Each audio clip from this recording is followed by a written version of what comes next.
I love my job. My job's the best job in Racine County, absolutely. I get to establish relationships with people who live in Racine County, and I get to bring fun events to everybody, every day. People here love showing up. Tourism is a big deal. I don't think that a lot of people understand that even a county like Racine, which is not Chicago and it's not Milwaukee, but we have attractions. And it doesn't have to be a festival. It could be shows, music, art, food that we have every single day that becomes normal. And we don't want it to be normal. We want it to be exciting and new and fresh. There are the big draws here that get a lot of the promotion.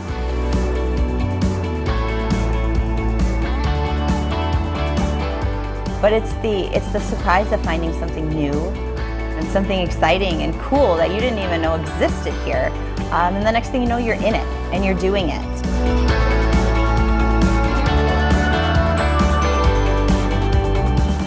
It's really easy to get sidetracked here.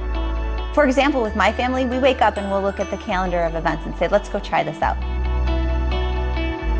The next thing you know, you're driving past a farm or somewhere out that says, welcome, stop in. And then you're there and the entire day is done and gone and you're still at that farm. You're still on a side street that you didn't ever plan to stop at. And we never even make it to where we started.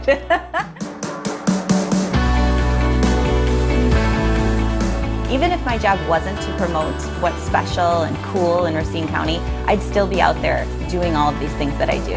And I'd be promoting it because it's the place to be.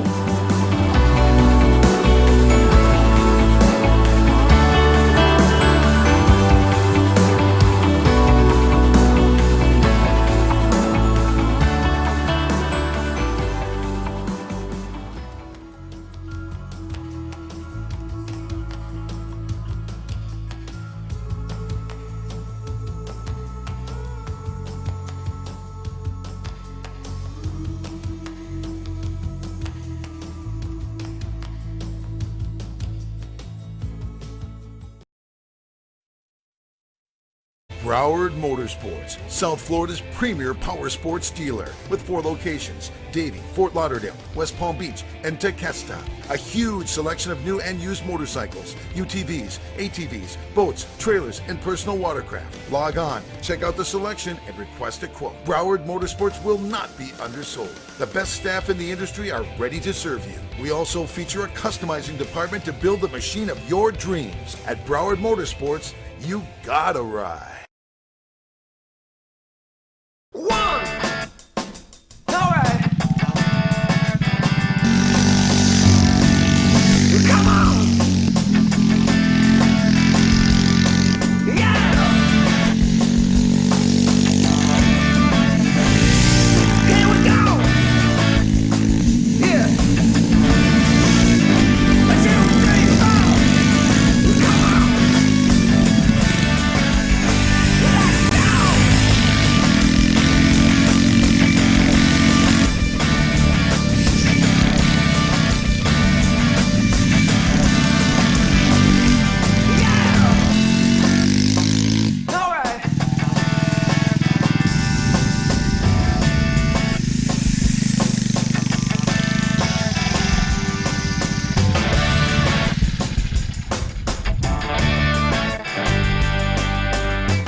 This is the Pro Watercross National Tour, powered by Broward Motorsports.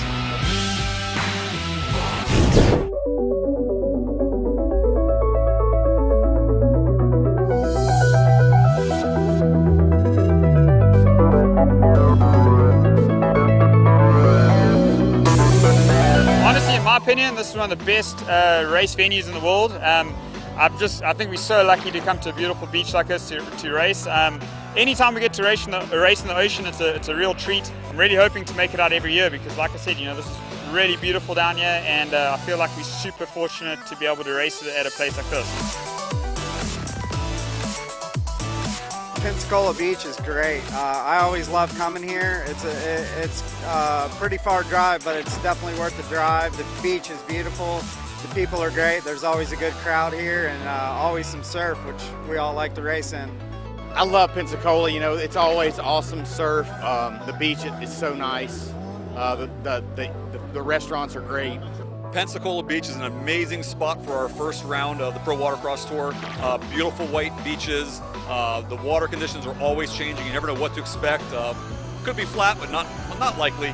Normally it's pretty rough, but you don't know how rough it's going to be. But a beautiful location. I mean, the pits are so close. Great crowds that come out to watch. So we love having this as our first round every year. Pro Watercross Tour is the best venues, the best competition. This is where we want to be. Pro Watercross is the tour to be part of. It goes from rough water conditions like this to flat water lakes all over the country. It is the complete tour. Get ready for some more high-speed action. Are you ready to gear up and hit the waves with a handful of throttle for the next round in Racine, Wisconsin? This is the Pro Watercross National Tour, powered by Broward Motorsports.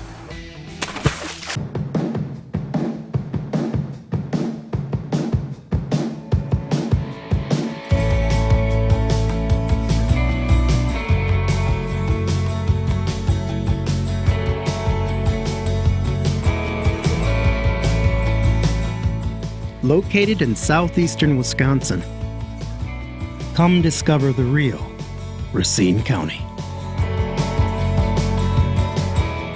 Plan your visit today at realracine.com.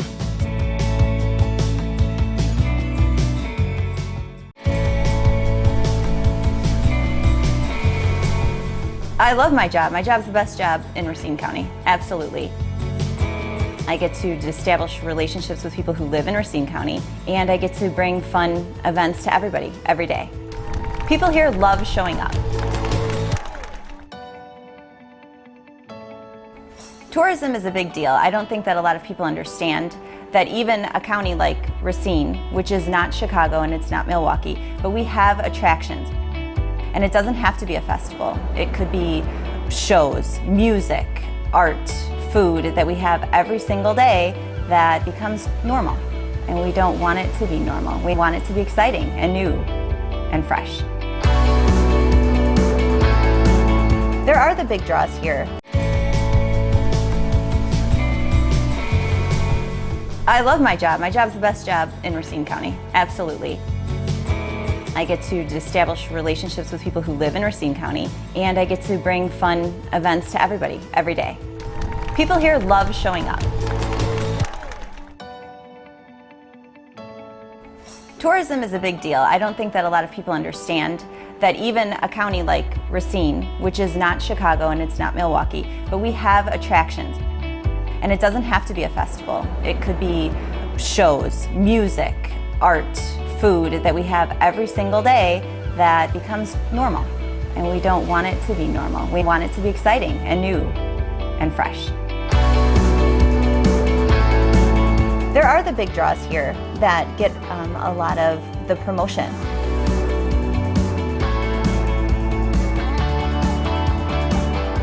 But it's the surprise of finding something new and something exciting and cool that you didn't even know existed here. And the next thing you know, you're in it and you're doing it.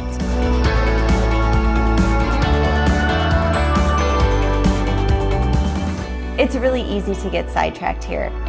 For example, with my family, we wake up and we'll look at the calendar of events and say, let's go try this out. The next thing you know, you're driving past a farm or somewhere out that says, welcome, stop in. And then you're there, and the entire day is done and gone, and you're still at that farm. You're still on a side street that you didn't ever plan to stop at. We never even make it to where we started.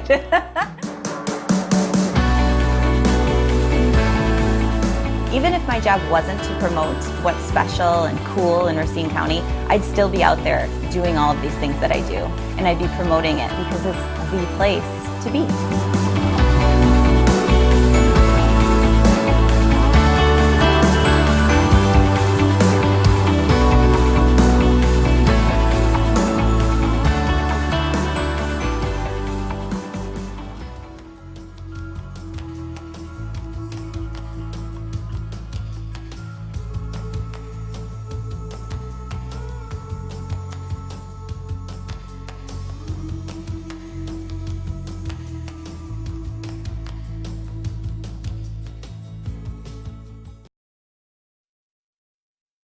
Broward Motorsports, South Florida's premier power sports dealer with 4 locations: Davie, Fort Lauderdale, West Palm Beach, and Tequesta. A huge selection of new and used motorcycles, UTVs, ATVs, boats, trailers, and personal watercraft. Log on, check out the selection, and request a quote. Broward Motorsports will not be undersold. The best staff in the industry are ready to serve you. We also feature a customizing department to build the machine of your dreams. At Broward Motorsports, you gotta ride.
This is the Pro Watercross National Tour, powered by Broward Motorsports.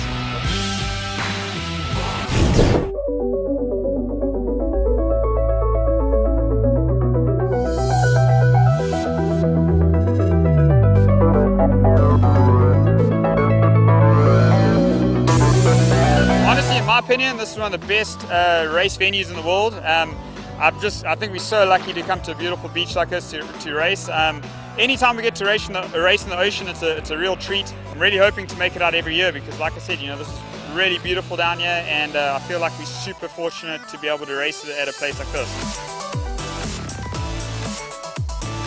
Pensacola Beach is great. I always love coming here. It's a pretty far drive, but it's definitely worth the drive. The beach is beautiful. The people are great. There's always a good crowd here, and always some surf, which we all like to race in. I love Pensacola. It's always awesome surf. The beach is so nice. The restaurants are great. Pensacola Beach is an amazing spot for our first round of the Pro Watercross Tour. Beautiful white beaches. The water conditions are always changing. You never know what to expect. Could be flat, but not likely. Normally it's pretty rough, but you don't know how rough it's going to be. But a beautiful location. I mean, the pits are so close. Great crowds that come out to watch. So we love having this as our first round every year. Pro Watercross Tour is the best venues, the best competition. This is where we want to be. Pro Watercross is the tour to be part of. It goes from rough water conditions like this to flat water lakes all over the country. It is the complete tour. Get ready for some more high-speed action. Are you ready to gear up and hit the waves with a handful of throttle for the next round in Racine, Wisconsin? This is the Pro Watercross National Tour, powered by Broward Motorsports.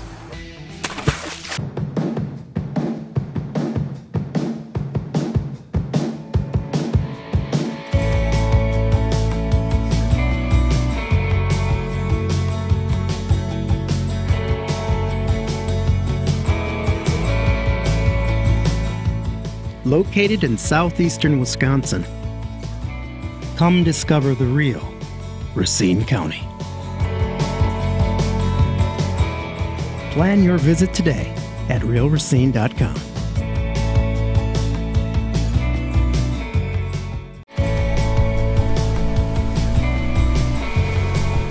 I love my job. My job's the best job in Racine County, absolutely. I get to establish relationships with people who live in Racine County, and I get to bring fun events to everybody, every day. People here love showing up. Tourism is a big deal. I don't think that a lot of people understand that even a county like Racine, which is not Chicago and it's not Milwaukee, but we have attractions. And it doesn't have to be a festival. It could be shows, music, art, food that we have every single day that becomes normal. And we don't want it to be normal. We want it to be exciting and new and fresh. There are the big draws here that get a lot of the promotion.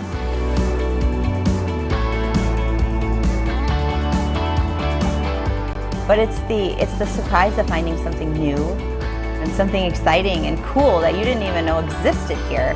And the next thing you know, you're in it and you're doing it.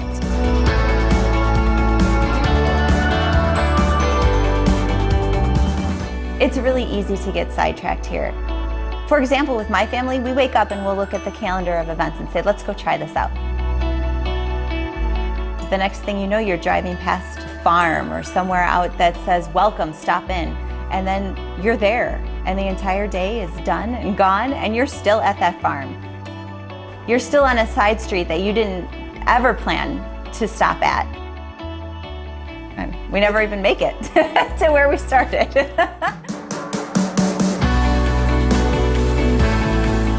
Even if my job wasn't to promote what's special and cool in Racine County, I'd still be out there doing all of these things that I do. And I'd be promoting it because it's the place to be.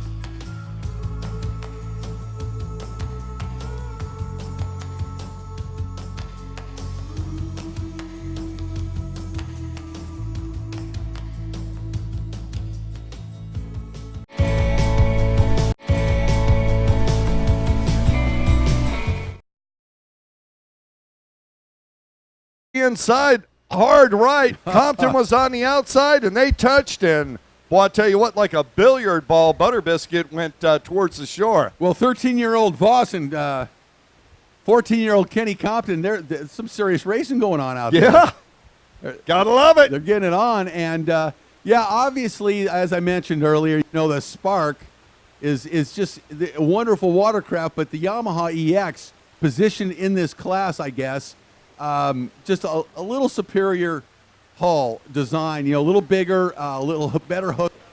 It is what it is, and you know, the other thing about it is Jay Finlinson is a really good rider. No question about it. And, you know, we say as far as engine design, you know, there's no replacement for displacement. Yep. Well, on the water, the larger hull. That's right. Yeah, you know, it just there's no replacement for the extra length. Well, especially in rougher water. Right. You know, when it was glassy yesterday, when it was flat, a little closer, evenly matched, maybe.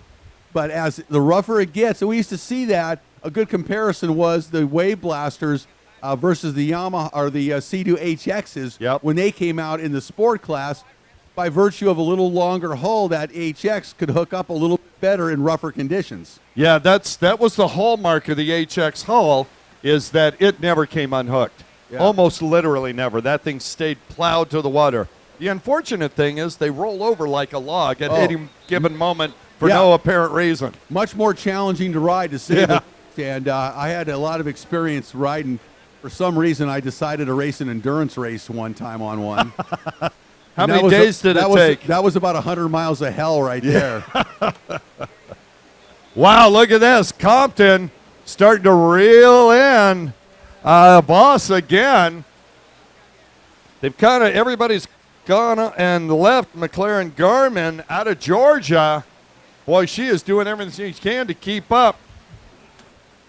I can tell it's her by the color of the helmet. Boy, Finlinson just completely gapping the rest of the field here. No surprise. Jay, a great rider. You know, that out of Syracuse, Indiana, they just train and practice and ride primarily on stand-ups. So you get one of these guys on one of these runabouts, these smaller runabouts, and it's pretty easy for them generally to really be fast on them. It's like nothing to them. Seriously. Of course, I had the delusional experience of riding that HX because I was a stand-up rider. I thought, I'll just ride this HX endurance race. Well, I tell you what, boy, you fall off of one of those things when you get tired, and getting back on is not a real picnic out there. Yeah, well, don't feel bad, Rick, because nobody I know can keep that thing upright for very long. And at our size, Nobody. You don't get back on those things very easy. No, they were made 6 guys. Look at the battle. Compton making it happen with Voss side by side again. Kenny trying to sweep on the outside. Kenny Double B, Butter Biscuit making a move. Kenny not happy about getting punted on that first lap. He's coming back strong on Voss. And these two are going at it, coming onto the back straightaway. It's Voss and Kenny Compton having a battle out there. I'll tell you what, you could put a bungee cord on Voss's machine because Compton gets back and then he sweeps right up to him. Hasn't been able to make the pass yet, but boy, I'll tell you what, he's trying. White flag out, 1 lap to go. Oh, Compton flying out there, but it looks like he's just not quite have the acceleration that Voss does out of the corners. Voss is able to keep that boat hooked up just a little better and get good acceleration, and that seems to be the difference here. Well, I'll tell you, Kenny, being a larger body, he needs to move further forward on that boat. Because what's happening is the front of that thing's coming up. He's coming unhooked. And Voss swung real wide at the end of the front straightaway, and Compton took advantage of it. He came in tight, did a nice turn, really, really perfect execution, and he was able to pick up about a boat length or two on Voss in that one turn. Well, we'll see if he's got enough as they come out. Oh, and Kenny sticks it. That's a killer right there, because if you don't come onto the back straightaway, the front straightaway with some speed, you're not going to have it at the end. Well, he's just trying so hard. And he comes off. We're both watching him. And he was trying so hard. He got launched off that spark. He's giving it everything he's got out there, trying to catch Voss. And, geez, you got to give him credit because he was pushing it as hard as he could. And give credit to Dustin Voss. Absolutely. He's like, hey, you try and pass me, it's on you, buddy. Checkered flag comes out. Dustin Voss takes the win, and a well-deserved win here in Moto number 3. Well, a second because Finlayson. Finlayson. I know, it's like he's in a class by himself. He really is, because he's on a EX in the Spark class. Junior Ski Stock is on the line as we Kenny Compton back on the boat, coming back up. That's good to see. And McLaren Garmin coming around, and she'll be in 3rd position. Compton will be in 4th. Well, that was fun. That was a lot of fun. I love that class. Voss and Kenny Compton really putting on a show here this morning in Racine, Wisconsin. Hey, you know what? We've seen it. We've seen it with the Skellets. We've seen it with Sammy Neely. You know, we go on and on. Camden Powell, all these kids. That's the way you get better, right? Well, that's a good point. That's something I was thinking about a little earlier. We'll talk about that more moving on. But the kids are starting to take over pro watercross. You know, they started out at 10, 11 years old. Yep. And they're getting a little older and a little faster and a little faster. Pretty soon, you know, we're seeing them. All right, but let's get Junior Ski Stock on here on the number 18 out of Rutherford, North Carolina, Tegan Hill. Number 5, Denver, North Carolina, Caden Baldwin. And on the double 9, another one, Robbie Finlayson out of Syracuse, Indiana. And there they go.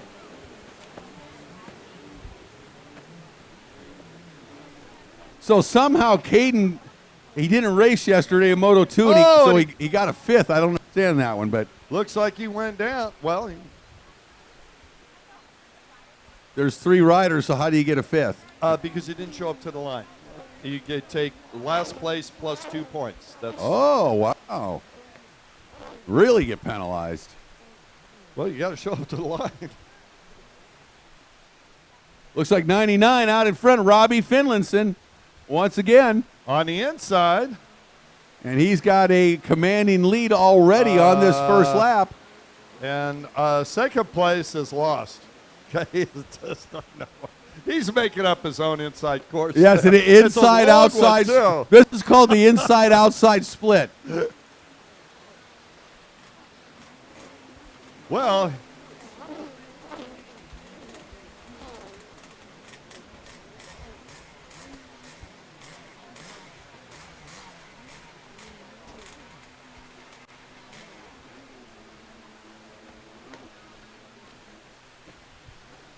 Well, let's see. That rider, I think, was that?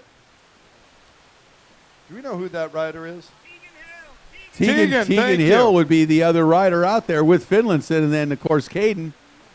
Yeah, so Tegan is going to have to take that green buoy, makeup buoy. To say the least.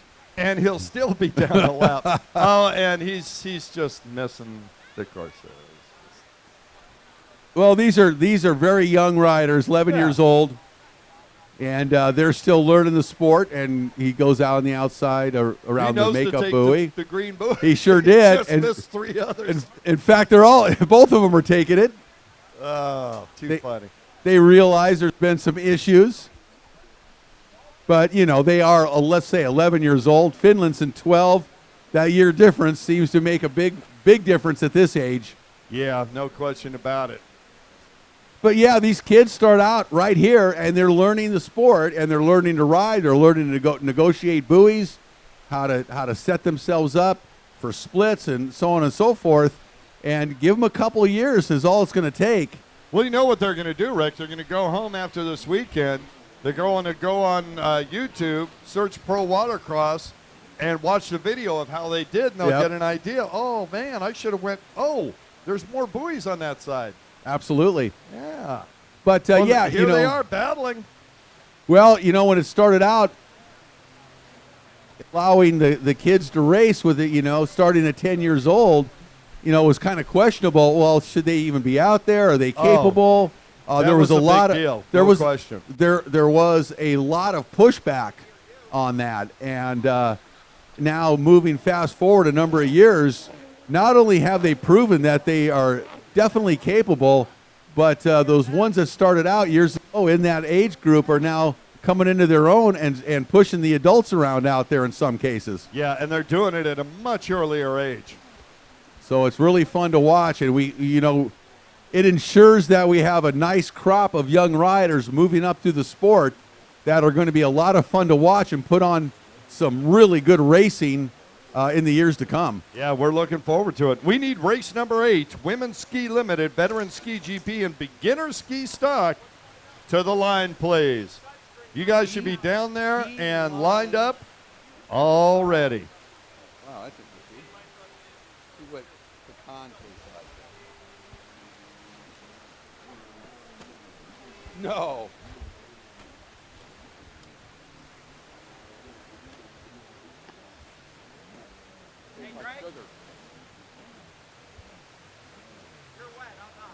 All right, Caden Baldwin back up and running. He took a spill there, but ever since, he's been going pretty quick on this course.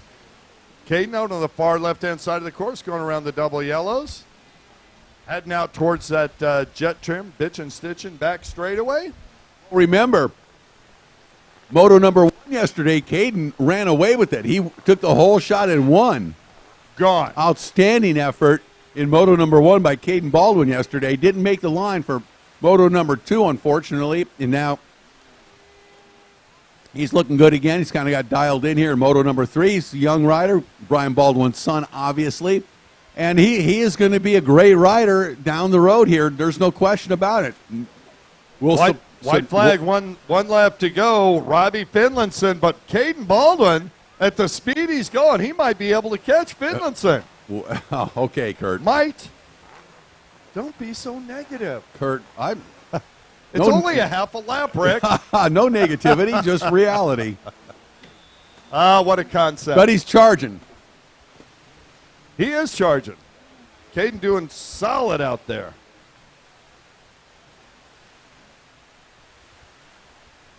Fun to watch these kids mature. They get faster every race. They just ride and ride and ride on their free time, and it's not a real stretch winning championships in the years to come. White flag out as 118 or 18 Tegan Hill comes by.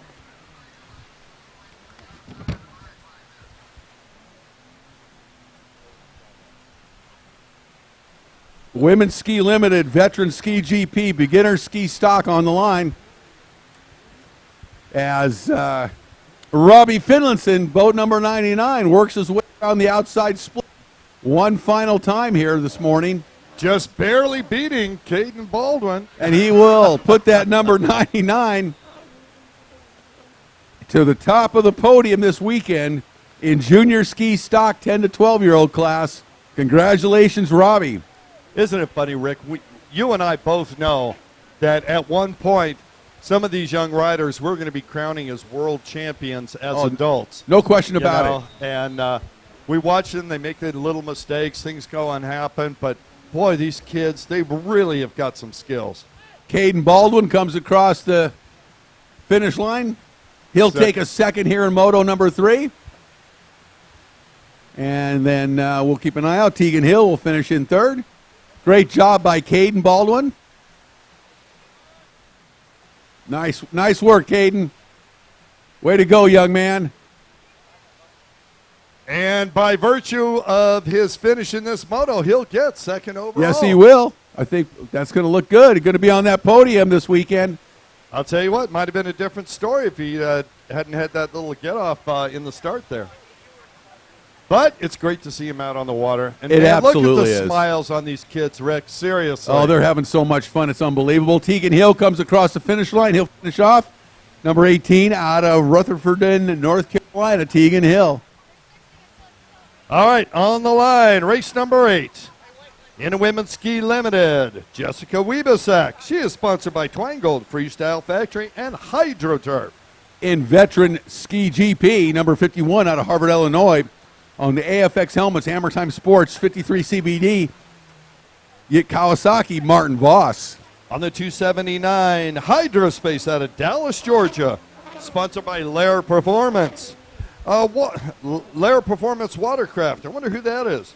Pro Watercraft Racing. Porsche Experience Center, Atlanta, Chris Wachtal. Number 589 out of Chicago, Illinois on the Kawasaki, Martin Barrett. And as we skip over to beginner ski stock on the 279, Eric Grunwald out of Granville, Illinois. That's the lineup, race number 8.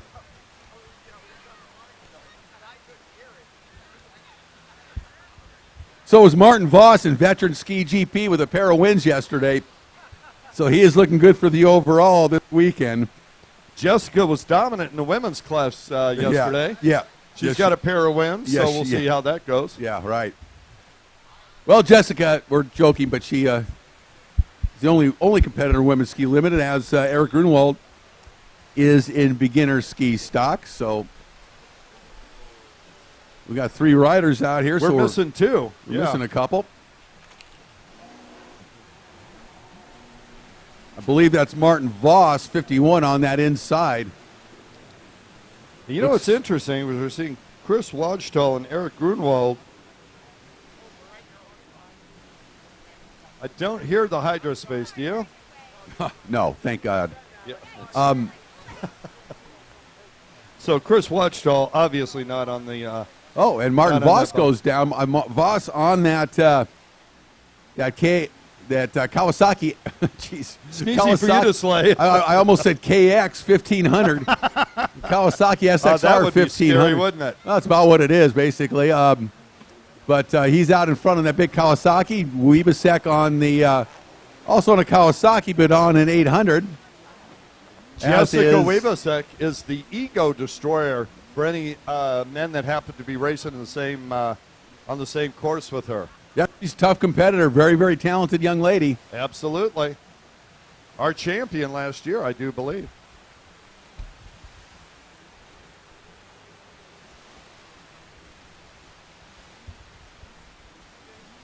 So Eric Grunwald in that 3rd place position. Yep.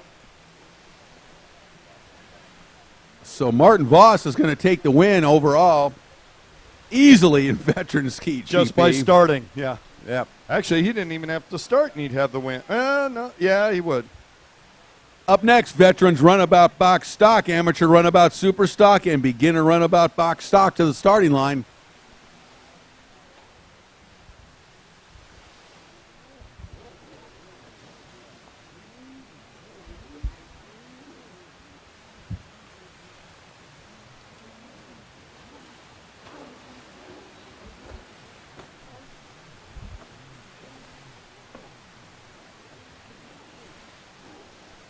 5 races.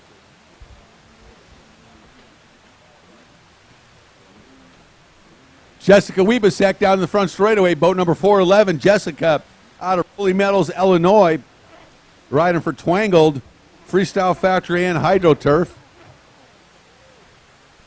Martin Voss.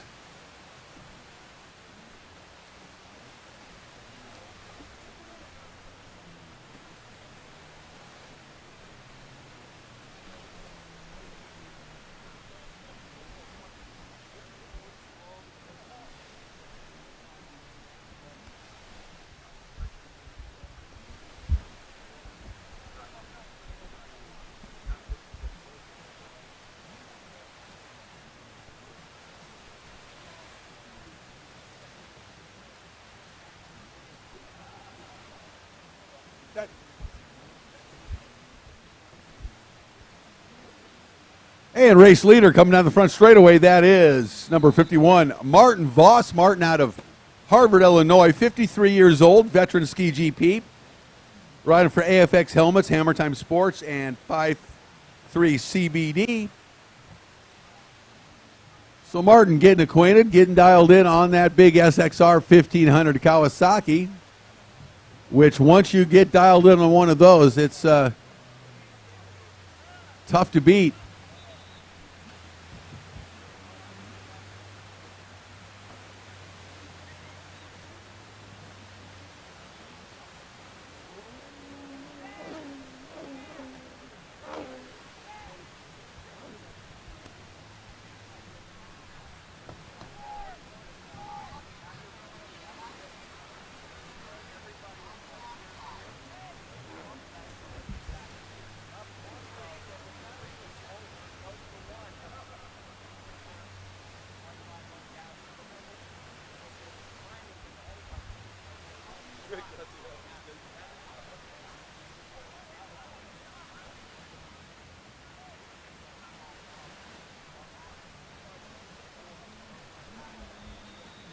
White flag out, Martin Voss.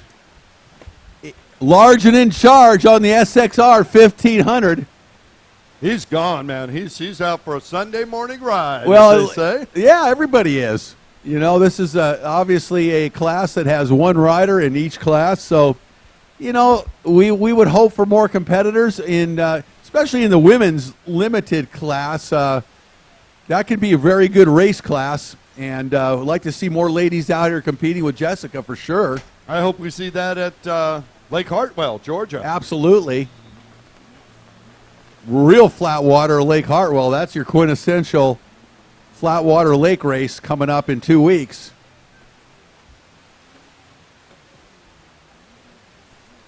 Uh-oh. That is Eric Grunwald. Eric with a little bobble is Jessica Wiebesek chasing him down. I believe Jessica's lapping him. That was correct. And coming around on the outside split, one final time here in moto number 3 for the veteran ski GP. And he has a little bobble there as well. 53 years old, taking the win this weekend is going to be Martin Voss. Well done, Mr. Voss.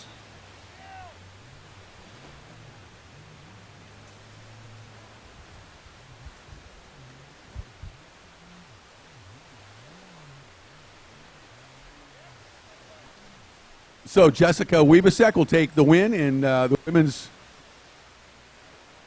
women's class. And Eric Grunwald out there having a little issue with that boat. Doesn't seem to be able to get it up on a plane. That is required.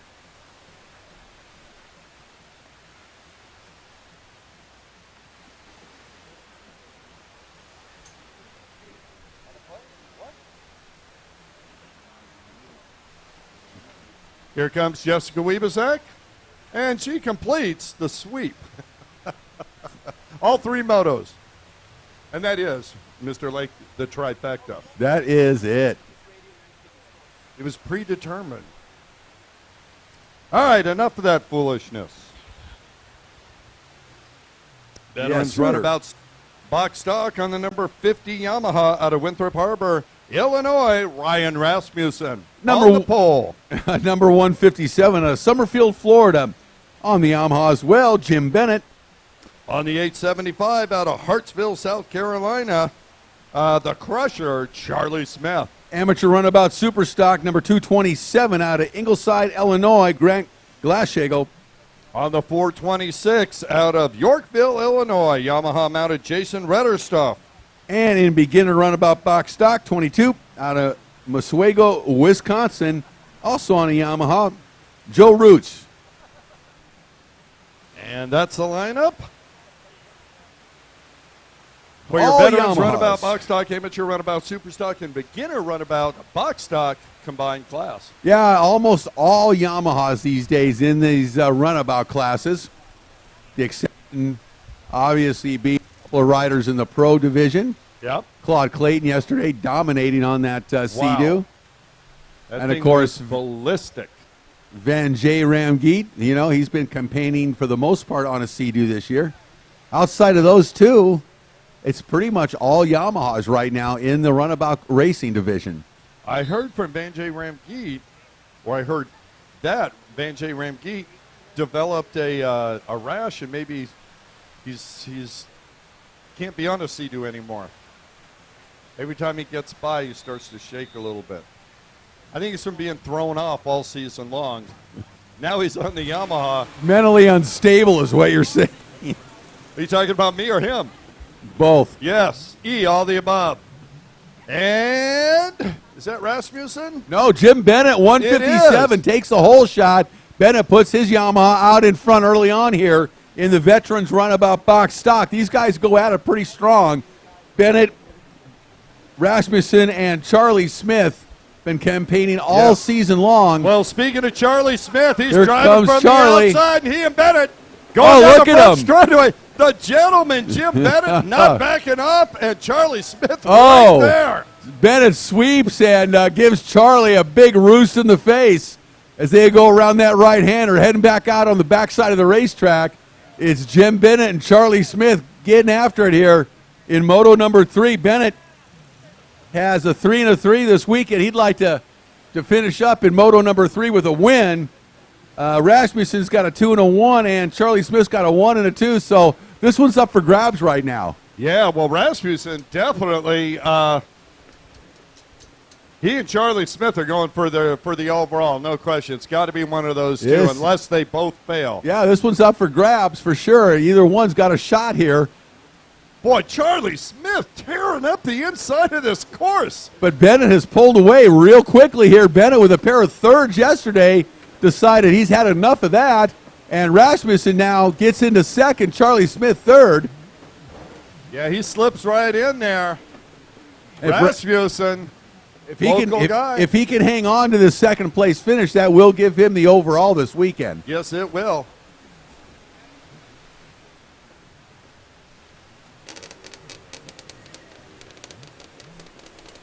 Yeah, literally, Jim Bennett cannot win this overall unless the other riders. No, but he would like to finish off the weekend with a win because he had a pair of thirds yesterday. Yeah, So- no question about it. And boy, I'll tell you what, all these riders are looking good out here this morning. Well, Good Bennett must have decisions. found some horsepower here overnight because he really rocketed out of that starting gate. Well, remember, late afternoon yesterday it was a much rougher course, and this is rougher than it was yesterday early morning, but we had the pro show going on then. Absolutely. Well, Bennett having a little problem around that right-hander. Swings a little wide. Yeah, he stuck it pretty good there. Rasmussen slid out a little bit. Rasmussen on a tear behind Jim Bennett. I'll tell you what, Ryan Rasmussen would love nothing more to move by Jim Bennett and give himself another moto win for this weekend. Yeah, Rasmussen not too far away from Winthrop Harbor, Illinois. This is a relatively local race for him. And, of course, he's racing for our sponsor of the weekend. Yeah, Nielsen's Enterprises. Yep.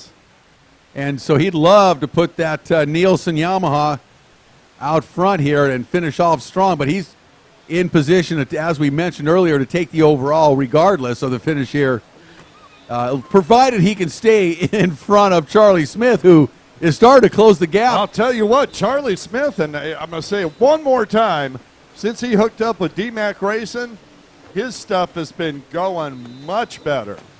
And he has started to close the gap on Rasmussen. Right now, Charlie Smith on the gas here in third. If he can get the battle right now for the overall win in Veterans Runabout Box Stock is for second place between Rasmussen and Charlie Smith. Whoever finishes in front is going to take the overall. No question about it. And as we move back, Amateur Runabout Super Stock, Grant Lagasho and Jason Redder's stuff, they are tied. So whoever's in front there is going to take the overall. Yep, so we've got a lot of good battles going on the race course here this morning for the overall here on Sunday, Moto number 3 for the amateurs. Of course, we've got the Pro Show coming up in just a little while. We got 2 full motos of pro racing here coming up in Racine, so this is going to be a great day of racing. Round number 4, the Nielsen Enterprises Pro Watercross National Tour, powered by Broward Motorsports. No better way to spend a summer Sunday than right here on the banks of Lake Michigan, Racine, Wisconsin, for round number 4. And it has been a great weekend of racing, and I think we've got the best yet to come. I believe you're correct, and I'll tell you what, the water conditions are spectacular. I wouldn't mind a little wind to rough it up. Not at all. I know you like it rough, so we'll see if Mother Nature can deliver. Yep, somebody's getting pulled over. Apparently the Coast Guard not impressed with Freestyle. That's one of our racers. I think that's the 1.1 machine out there. Here comes Jim Bennett. Bennett out in front, but look at the battle. Here we go. This is for the overall for the weekend. Charlie Smith closing the gap on Ryan Rasmussen as the laps start winding down. This is going to be a knockdown, drag-out battle between Rasmussen and Smith. And, man, I wouldn't want to be out there banging bars with those two fellas right now. They are some. I'll tell you what, I wouldn't want to shake Charlie Smith's hand at the end no matter how it turned out. We don't. It's a fist bump. It's a fist bump from now on. Yeah, right, no question. And Charlie laughs. Yes, he does. Nicest guy in the world, man, with the gnarliest handshake ever. Yeah, I don't think he meant to break bones, but.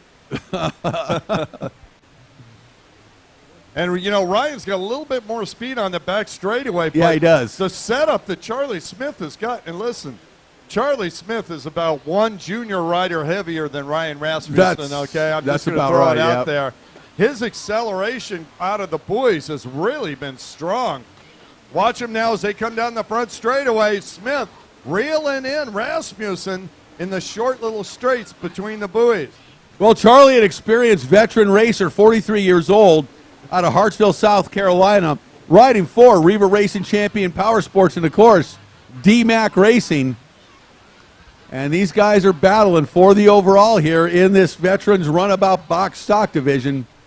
We need race number 10, Amateur Ski GP, to the line, please. Race number 10, Amateur Ski GP. Well, Jim Bennett, 157, our race leader. You know, hit a pair of thirds yesterday, unfortunately for Jim, so that's taken him out of contention for the overall.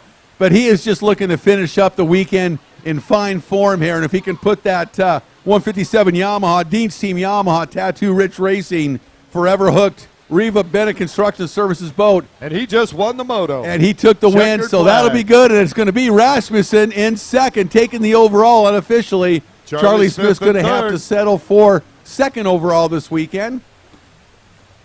And then it looks like 227, Grant Glashago is going to come in first in Runabout Superstock, and he'll take the overall for the weekend unofficially. And Joe Ruitz gets a trifecta in the beginner Runabout Box Stock. 3 wins. He'll get the overall in that class. All right. Great class coming up on the starting line. Amateur Ski GP. Well, supposed to be on the starting line. I see one rider.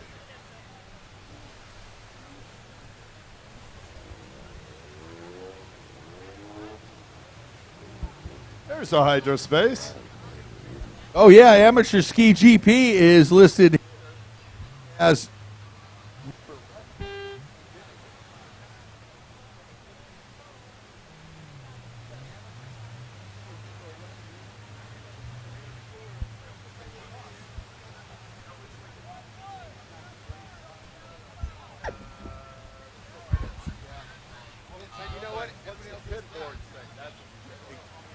Yeah, because that's who's on the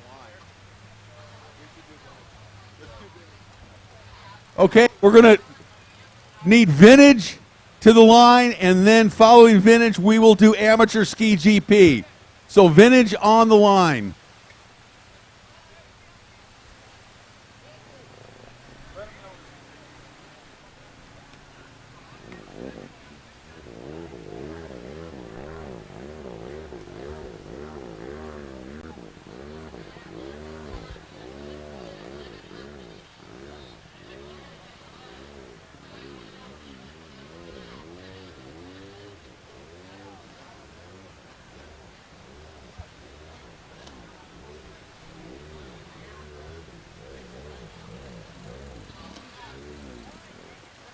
Okay, we had a little discrepancy on the paperwork, frankly, and in one area we've got vintage ski GP listed as 10. One area we got amateur ski GP. So we're going to go with vintage on the line. So we'll give you guys a couple of minutes here to get down on the line. Don't stress if you're in the vintage class, and we apologize if you're in the GP class. Just come back, and you'll be up next. Well, all right, so let's go ahead and call it out. Vintage Ski 750, and we Zach Gendrich, Curtis Wise, Nick Bertone, and Vintage Ski 550, Scott Hike, Tim Baum, Chris Schaefer, Chris Wadstall, and Vintage Ski 650, George Kelly, all to the line now. And again, vintage ski riders, we need you on the line right now. Do not stress. Give you just a moment to get out there. Looks like most of you are ready to go. Oh, you know what we need, Rick? Amateur ski GP to staging. That's right. There you go. And some of them are already staged, so that's good.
Okay, once again, vintage ski to the starting line.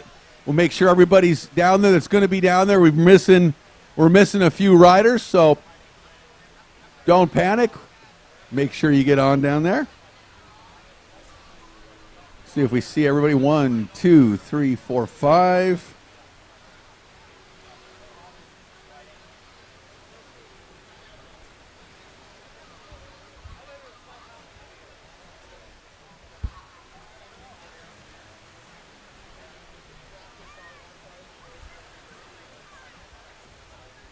One announcement we want to make real quickly is if you're going out to practice to do some tuning, warm up your boat, so on and so forth, please stay on the south side of the race course here to the right as we're facing the water. Do not go to the north side because you will be ticketed. You can see where the Coast Guard or sheriff, I believe that is out there on the left side of the racetrack. That's the north side. So if you're going out to tune, to practice, to ride, please stay on the right-hand side towards the marina. Hey, Rick Lake, guess what I see right behind us here? What do you got? The Pro Watercross tent. Oh, with no. shirts for sale. Oh, yeah, no way. Really? Well, we've been carrying them around from state to state, and this weekend we decided we actually share some of them with the rest of the people. And look at that. Are those jackets? I see merchandise down there. Official Pro Watercross merchandise. Look at that, a Pro Watercross jacket. Boy, would that be nice to have. Oh, look at that one says Kurt and that one says Rick. I know. That's so cool. And here we go, vintage. Oh, and they're off and running. And we've got 750s, 550s, and 650s combined. They're in their own respective classes, but heck, they're just battling for bragging rights out there. Yesterday it was Zach Genrich, and he's not on a Kawasaki. He's the only rider out there on a Super Jet, and he dominated. And it looks like he's picking up where he left off. Let's see if that's Zach. Yep, it is. Oh, it is. Definitely on that square nose. Watching him do a leg drag out there. I was like, oh. Yeah, he's looking good. Scott Hike looked good yesterday. I don't see Scott yet, but this is our sixth rider who was strong all day. George Kelly in second. Kelly with a nice cheering crew this weekend accompanying him. And there's Mr. Hike. And there is Scott. Scott decided to give everybody a head start here in the final moto. You know, as a former race director, he just makes sure everybody got around safely. That's hang out there. That's right. Scott with a pair of wins yesterday in the 550 class.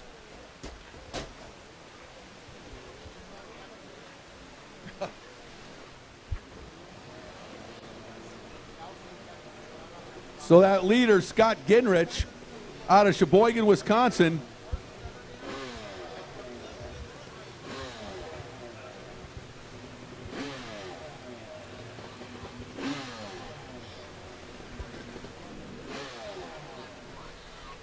Oh, man.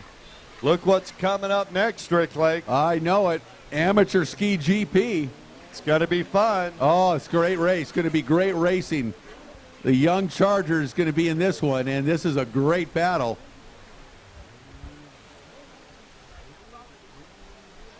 Somebody's racing a 212 Klippenstein boat in this one. Ryder Wildemore. Wow. The old R&D logos on it. Unfortunately, no longer which one around. Of Clippers 40 boats is that? Exactly. And here's the battle. Look at Scott Hike coming behind George Kelly on the 650, trying to keep the 550 champion behind him. And look at the difference in riding style. Scott doing everything he can on little 550 to keep that thing hooked up. And George just way back in the tray, keeping the nose of that 650 up. Well, George has got about a foot on Scott in terms of height. And so you can really see the different styles out there. And Scott's an outstanding vintage 550 racer, one of the best in the country. What's the length difference between those two? The skis or the riders? No, 650 versus a 550 well, the 650 is a little bit bigger. Yeah, exactly. It's a little bit bigger. We're back to that EX Spark thing again. But there's not that much difference really between them. And actually in racing back in those years, the 550 proved to be a favorite over the 650s, really in the hands of a few riders like Nicholas Rios and Wild Billy Pointer. They enjoyed a lot of success on the 650. They were in the minority as most riders chose to campaign 550s. Stick with the PJS 550 combo. Until the 750s came out anyway, and then that changed things. But for my money, I still think the 650s are a great boat to ride. They're a lot of fun. And here comes Scott on the inside split. Doing sliding around that corner. Now he's got here he goes. Oh, and George has a problem, and Scott goes by. George stayed on it. I'll tell you what, mad props. Now Scott's got his 550 equipped. The checkered flag comes out for Genrich as he almost laps the field again. But his 550 equipped with the front sponsons and the larger rear sponsons, so that really enhances the handling capabilities of those older JS 550 hulls. No questions. And, you know, he was embarrassed to bring the wedge out. very few people know what we're talking about. Well, we were giving him a hard time yesterday up here in the tower, talking about how he was riding that 550 with the wedge, with those big sponsons on it. Huge sponsons. And he said, well, why don't you come out here and race then? I was like, well, okay. I got nothing for you in that case. Sure, let me get my Yamaha 1800. We'll be right with you. Yeah, well, I got nothing for you, dude. Kudos to Scott Hike. All right, Tim Baum comes across on that number 11. And the battle for the overall, well, it's not really a battle for the overall, but just for bragging rights. Oh, Scott Hike. Scott's not letting him by, is he? Well, generous. Look at this. He already won. Yeah. But those guys are having fun out there, no doubt about it, doing some Dyson on the vintage skis. And, heck, they put on a good show all weekend long. Are you kidding me? Zach's coming back. Look, he's chasing Scott to the shore to say, hey, dude, you know I lapped you, right? Good to see these guys having a good time. And, man, they did put on a good show all weekend long. Yes, Great they to did. have the vintage skis on display here in Racine, Wisconsin this weekend. Really enjoyed it. Well, we got Amateur Ski GP coming up next. But, Rick, I'm going to take a moment to say, back on the West Coast, up in Northern California, we had the 5, 6, 7 class. That was 550, 650, 750s. And we would stage them. 550s go first. 10 seconds later, 650s go. 10 seconds later, 750s go. And you know what? Almost every time at the end of the race, there was either 2 or 3 riders wide coming to the line, and one in each class. That was fun. It was.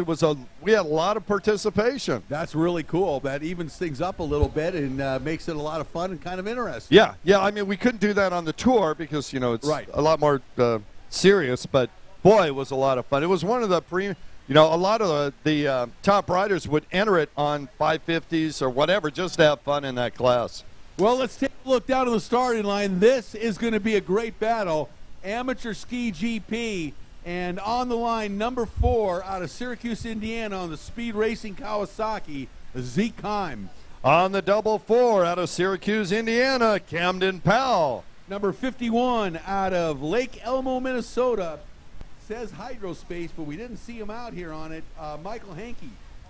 On the 1.1 out of New Franken, Wisconsin, Devin Serenich. 295 out of Port Charlotte, Florida, the Weight, Shape, and Performance, K1 Commander Taylor Skellett. On the 589 Kawasaki out of Syracuse, Indiana, Jay Finlinson.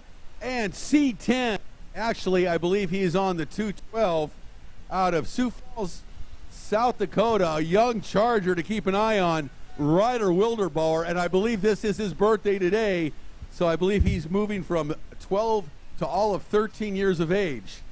And he had a couple of good rides yesterday. Let's see what happens today, but it's been all Camden Powell this weekend on that 44 Kawasaki. Camden gets a rough start out of the gate, but he looked like he's recovering quite well. Right, he didn't get it off the line, but boy, he sure started to drive that thing immediately. Boy, Camden bobbled out of the gate, but recovered strong and takes the lead. And that looks like Taylor Skellett. She was in second spot, went a little wide on that Commander hull, and she dropped her back into third on the inside. Look at this side-by-side battle on the outside. Finlinson and Wildeboer going at it. Look at Wildeboer making a move 3 abreast. Oh, 3 wide down the front. And Wildeboer takes it. Oh, and Powell goes down. Finlinson goes down. He got off. That was a 3-way battle down the front straightaway. Excuse me, that's Zeke Keim in the water. Zeke Keim gets off, and meanwhile, out in front, Camden Powell is charging out in front on that 44 SXR 1500.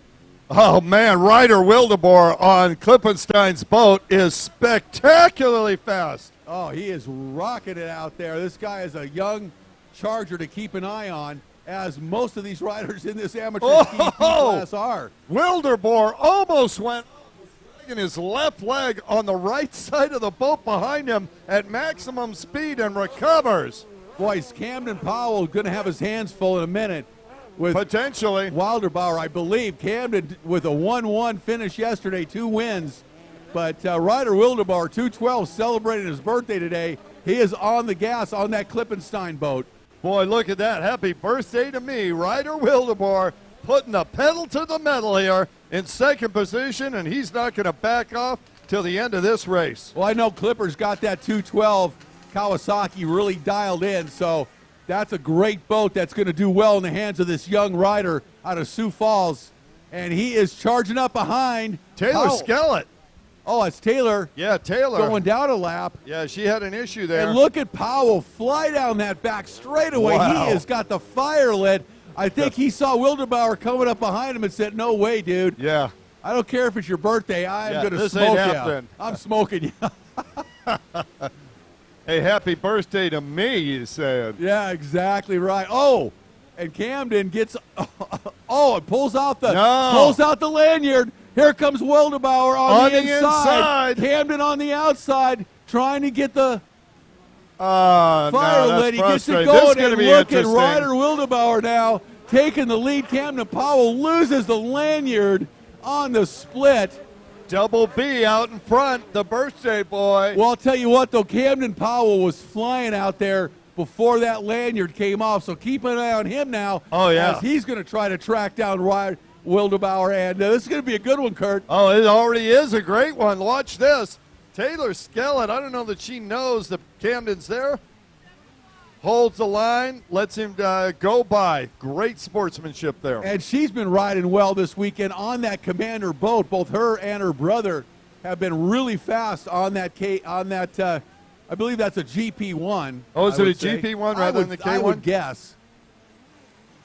Not knowing for sure, but I would take a guess. All right, Ryder Wildeboer taking the outside split. Oh, and the course marshal. Oh, my God.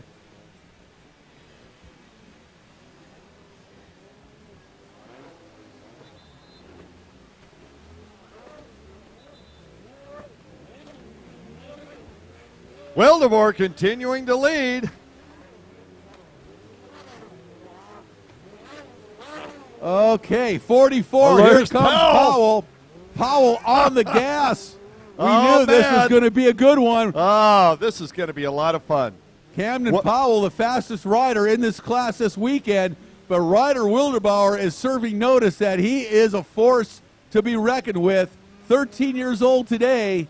Powell, at the ripe old age of 15, the elder statesman here among the kids. And, of course, under the tutelage of his father, the legendary Derek Powell, who's been racing for over 20 years. And Camden has learned quite well the sport of pro watercross racing. Oh, Zeke Kime back up, and here comes Wildeboer. Bauer about to lap Zeke Kime. Zeke trying to stay out of the way. And look at Wildeboer. He is just such a great rider. Young, 13 years old today, and small of stature, but boy, can he handle that big Kawasaki, Kurt. You know what I'm thinking here, Rick, is, and I've been thinking, he was on the C10 boat for 2 motos yesterday, and if I remember correctly, in the second moto, there were some issues. It wasn't doing everything properly, and I'm thinking it was just like a job interview for him to ride the 212 today. I'll tell you what, right? he's looking good on it right now. Oh man, he's looking good on it. Oh, as we say that, he didn't hit the eject button, but he missed a buoy. He went on the wrong side. He's still leading with Camden Powell right behind him, and he's going to have to take the Joker buoy. Buoy.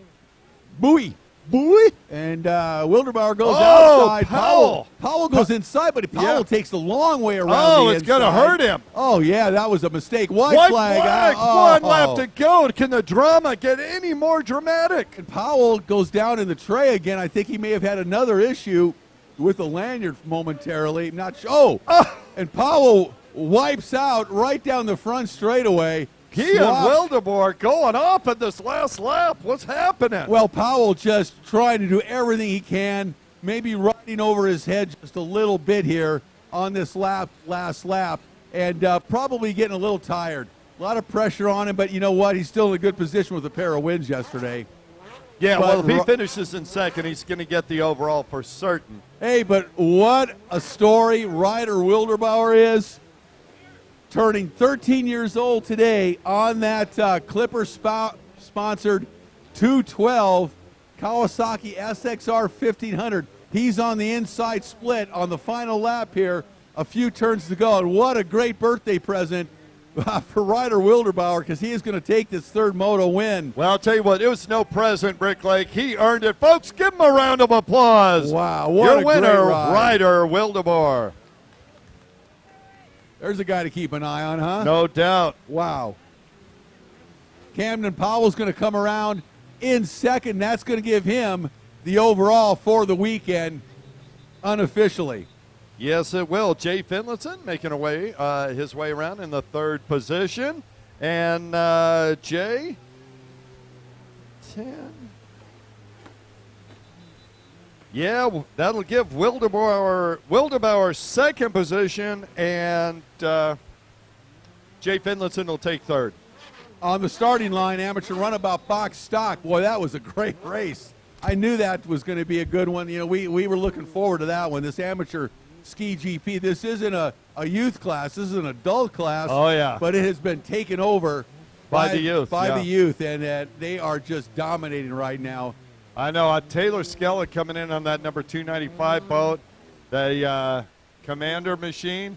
I'll tell you what, can't wait to see that in Lake Hartwell as well. Absolutely right. Well, let's go down the line here as the checker flag flies for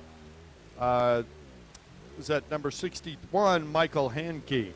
On the number 50, Yamaha out of Winthrop Harbor, Illinois, Nielsen Enterprise sponsored Ryan Rasmussen. Boat number 138 out of Pleasant Prairie, Wisconsin. On the Wicked Designs, Yamaha, Brad Bohat. On the 426 Yamaha out of Yorkville, Illinois, Jason Retterstuff. Number 604 out of Appleton, Wisconsin, Nick.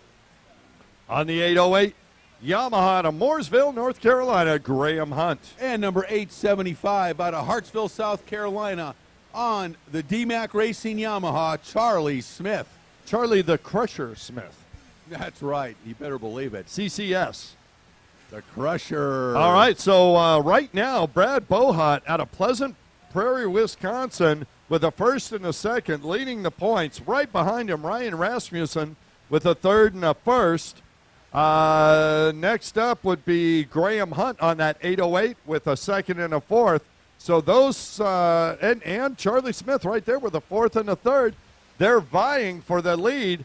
And look out, folks. We're going to look out for an aerial assault from our Seagulls flying over. Yeah, I'm glad we're under the canopy. Right, exactly. Well, here we go. Rasmussen with a nice jump on the pole position. See if he can hang on to it. And he swings a little inside. Has to correct, come back around, able to make that turn.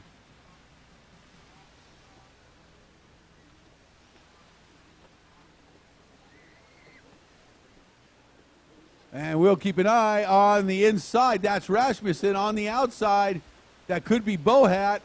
Let's check that. No, Rasmussen. Graham Hunt. Yeah, Rasmussen on the inside. Bohat in second. Charlie Smith in third. I'm sorry, Brad Bohat back in the fourth position. Yeah, that's Graham Hunt, I believe, in second. Right, on the 808. Rasmussen out in front. Hunt in second behind him, trying to track him down. Hunt with a 2 and a 4 yesterday, so he is also in position here for a top finish. We'll see what happens as they rocket down the back straightaway. Hunt keeping the pressure on Rasmussen early on in this third moto for amateur runabout box stock. I'll tell you what, Graham Hunt is keeping that machine planted as he was driving down that back straightaway. He was reeling in Rasmussen. We'll see the inside-outside definitely going to Rasmussen this time. Second position, Hunt. Hunt almost makes a mistake. That would have been it. Charlie Smith coming up behind Hunt now. If Hunt had missed that buoy, he'd be down the lap. Yeah, he made a mental error almost there, corrected in time, and he's fine in second place with Charlie in third now. Now it gets interesting because Bohat has a points lead, but he's back in that third position. Fourth position. So it's Rasmussen, Hunt, Charlie Smith, and I believe Bohat in fourth now. So Bohat is going to have to do a little work. He's got to finish second to Yep, he's going to have to do some get work the overall. here. But he's capable because he was very fast yesterday, Oh, yeah. quite obviously. Well, he started, if you remember, on both of those races, he got the whole shot was gone. Yep. So now we got to see what he's got in traffic. Oh, look at Graham Hunt on Woo! the gas trying to get by Rasmussen, throwing that Yamaha all over this racetrack here in Racine, Wisconsin. Charlie Smith hanging on to third. Looks like that He got is Bohat right behind him. Brad Bohat out of Pleasant Prairie, Wisconsin, in fourth place. Now, as you mentioned, he's going to have to try to get to second for the overall. But right now, it's not looking good for Bohat and the overall today. But anything can happen here. We've got some laps to go. Yes, we do. And Bohat, I'll tell you what, he's behind Charlie Smith. And no offense, but Charlie Smith puts out a big wake on that Yamaha. Yeah, he's a tough customer out there to get around, no question about it. The battle right now for the lead on the outside split. Rasmussen coming around in front of Graham Hunt. One more time, turning onto the front straightaway. A race leader, number 50 out of Winthrop Harbor, Illinois, on the Nielsen's Enterprises Yamaha, Ryan Rasmussen. All our riders taking the outside. All of our riders took the outside split. Gotta And wonder. Hunt swings wide on that right-hand turn at the end of the front straightaway and loses about a boat length that time to Rasmussen, but he is back on it and closing the gap one more time. Because Graham Hunt's going to need to get the overall today. He's going to have to get the win here. See, 3-1 is 4, 2, 4, 6. I think Graham Hunt can take the overall with a win. But he definitely has his work cut out for him here as the laps start winding down in moto number 3.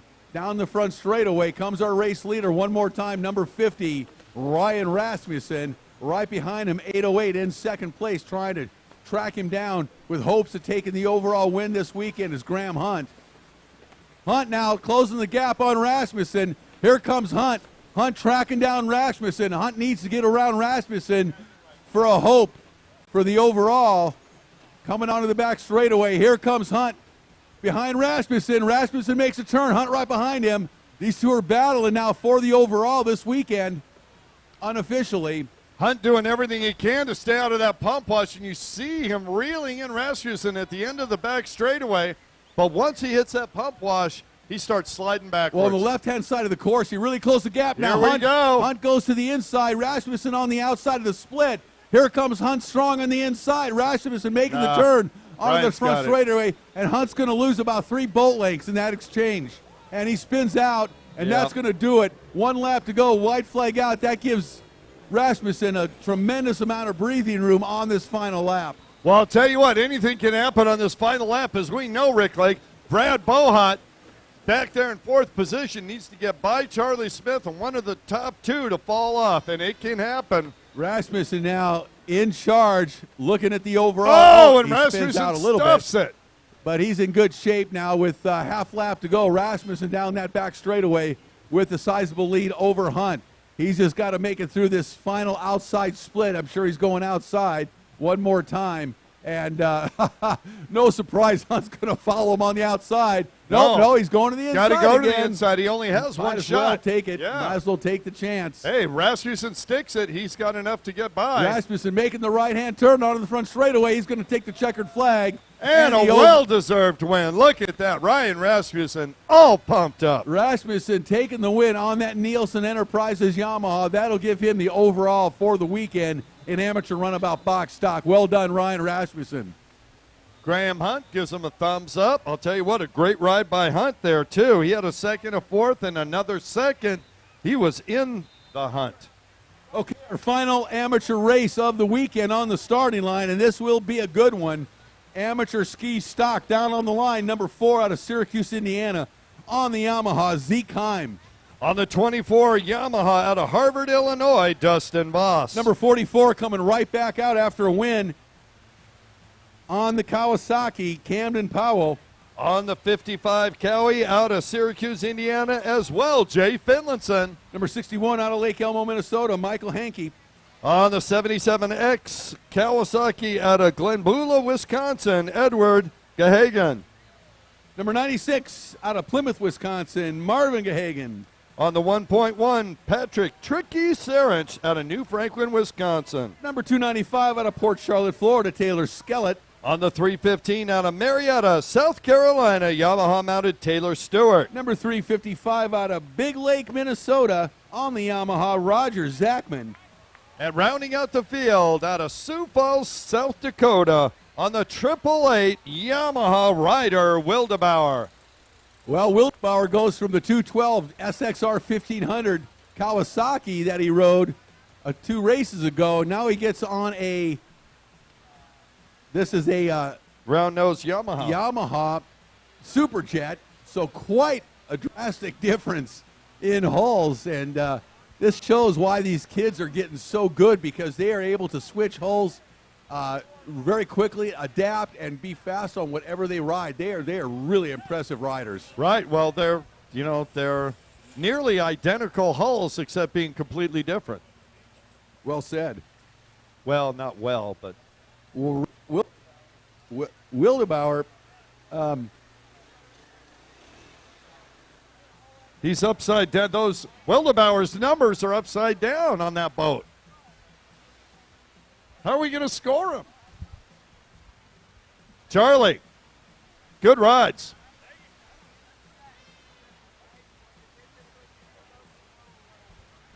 So Wildebauer with a 1 and a 2 yesterday, and Camden Powell with a 4 and a 1. So it looks like Wildebauer in really good shape for the overall here. Right. In this he can amateur finish second and still win the overall. Yes, he can. But third, that's not going to make it. Well, depending on who's in front of him. Well, the assumption being that Camden Powell would be in front of him. And this is a pretty right here rider, so this will be a good battle here. Race Moto 3. Camden Powell gone, and Wildebauer gone. We're going to see him meet up at the start finish. At the exit of the split. Like Powell, the great jump, as you mentioned, out of the gate. Wildebauer as well. Powell on the inside split here, and already with the lead, with a sizable lead. Here comes Wildebauer, Wildebauer on the outside, charging down the front straightaway. These two went at it. 2 motos go. And Finlinson in third, Zeke Keim in fourth. The 24, that's Dustin Voss in fifth, with Skellett in sixth. Taylor Skellett on that 295. Check out this battle for the lead. Camden Powell, Ryder Wildebauer going at it once again here. Boy, just like 2 motos ago, they went at it right back out here again and set up for a great race. But frankly, if Wildebauer stays right where he's at, he's going to have an overall. Yeah, that's it. I mean, it's all about Camden Powell needs somebody to come up and get between himself and Ryder Wildebauer. At this moment, I don't see that happening. We've got a lot of good riders here. Who is that? That's at number 24, I believe, Dustin Voss. Voss is coming with a head of steam. We got some laps. Let's see what happens. Yeah, absolutely. Camden Powell, though, right now out in front. Oh, Wildebauer goes down. This could do it. Wildebauer back up, maintaining that second position. Just Jay Finlinson in front of right Jay there Finlinson. to take over, though, I'll tell you. Number 55, Finlinson out of Syracuse, Indiana, riding for Ignite Fuels. Yeah, he had a horrible second moto yesterday, so he's not in it for the overall. But, boy, he could be a spoiler for Ryder Wildebauer and a savior for Camden Powell. Well said. Thank you. And right now, Camden Powell out in front, not having too much trouble so far. He struggled a little bit in that amateur ski GP race. Little. But with the lanyard coming off, that was unfortunate, but doing great work out here in front right now in the final moto here for amateur ski stock. And this is our final amateur race of the weekend. We will go to the pro show in just a few minutes. Looks like we got a rider with an issue over there on the far right-hand side. I don't know if that's somebody warming up or someone in this race. Can't see it from here, Rick, can you?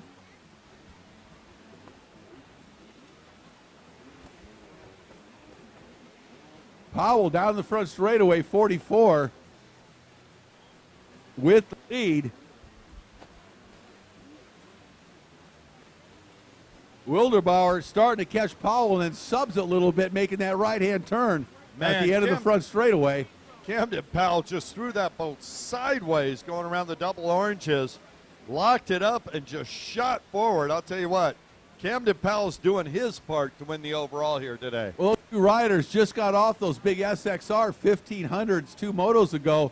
Now they're on the much smaller boats, the Superjet of Ryder Wilderbauer and the Kawasaki 800 of Camden Powell. So definitely boats that you can throw around a lot more than those SXR 1500s. But these riders are so talented. They are riding the heck out of all these watercraft. Whatever they hop on, they are fast. No question about it. As we see Taylor Skellett back up and running on the far left-hand side of the course. Our leaders one more time down the front straightaway, 44, Camden Powell. Oh, this is going to be interesting, Rick. We're getting into a lot of lap traffic. Got a rider down over there right in front of the leaders. Little chopped up over there. Camden Powell working his way now and this through is lap only traffic. halfway. Here comes Wildebauer behind Powell. Powell has got to get around these lap traffic as Ryder does. And they are working their way through it pretty efficiently right now with little problem. Where's Finlandson?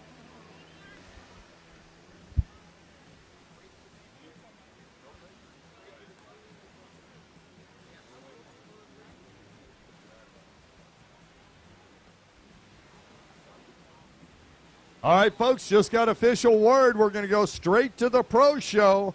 To the line, we need race 14, Pro-Am Ski GP. After the first round of pro motos today, we will have our amateur award ceremony and then finish out the pro show. Camden Powell trying to work his way through lap traffic, having a little difficulty at the moment with 77. Wilderbauer right there behind him, Rick. Gets by him. Wilderbauer now, he's going to have to do the same thing as Camden Powell is getting set up for some clean water here in just a little while. That's going to help. And so's Wilderbauer, goes right around on Powell's tail. So the whole field, I believe, has been pretty much lapped except Michael Hankey.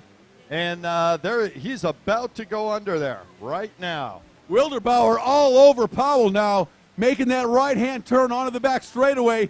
Here comes Ryder Wilderbauer on the inside of Powell. Powell on the outside, going around the lap traffic. Wilderbauer tries to get that inside position over Powell.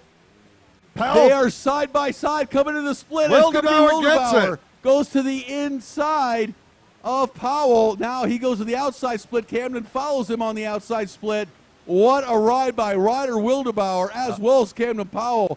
A great battle by these young riders here this morning in Racine, Wisconsin. This is outstanding racing. No question about it. And I'll tell you, watching Camden Powell, as soon as Ryder went by, he just lost it mentally for a few seconds. I think he lost a little bit of his mojo. Yeah.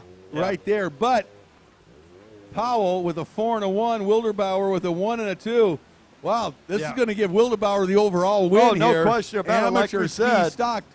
Yeah, Powell would have to win and Wilderbauer be third for there to be any choice or any opportunity for Camden Powell. His birthday today. Nice way to celebrate your 13th birthday with taking the overall in amateur ski stock. But we still got a few laps to go, so let's. And here comes Powell. Oh.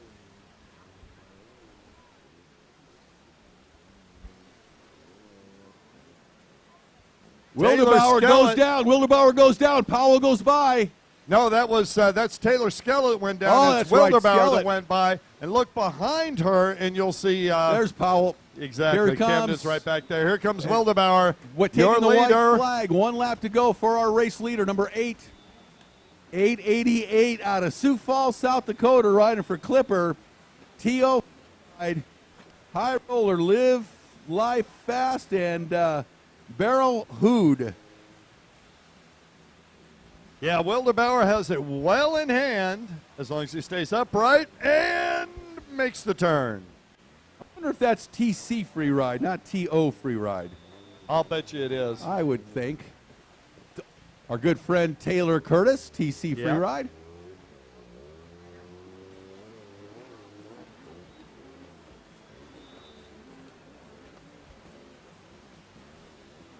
Well, Ryder Wildebauer is going to earn his second overall victory today. He takes the outside split for the final time. And remember, folks, Pro-Am Ski GP, you guys should be on the line already. Hello. Well, Wildebauer, this will be first overall, if I'm not mistaken, because he did not take the overall in Ski GP. But he does definitely take the overall here. Ryder Wildebauer takes the overall, the finish here, the win in Moto number 3, and a great day for this young rider who is going to be a guy to keep an eye on for many years to come. Camden Powell's going to take second in the final moto here. And second overall as well. And that will give him second overall. And on the line right now, Pro-Am Ski GP. We need Brad Hill. Could you please come up to announcing? Brad Hill.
Okay, one more time. Brad Hill, could you please join us up here in the tower? Oh, well, here you are. Are you ready to go?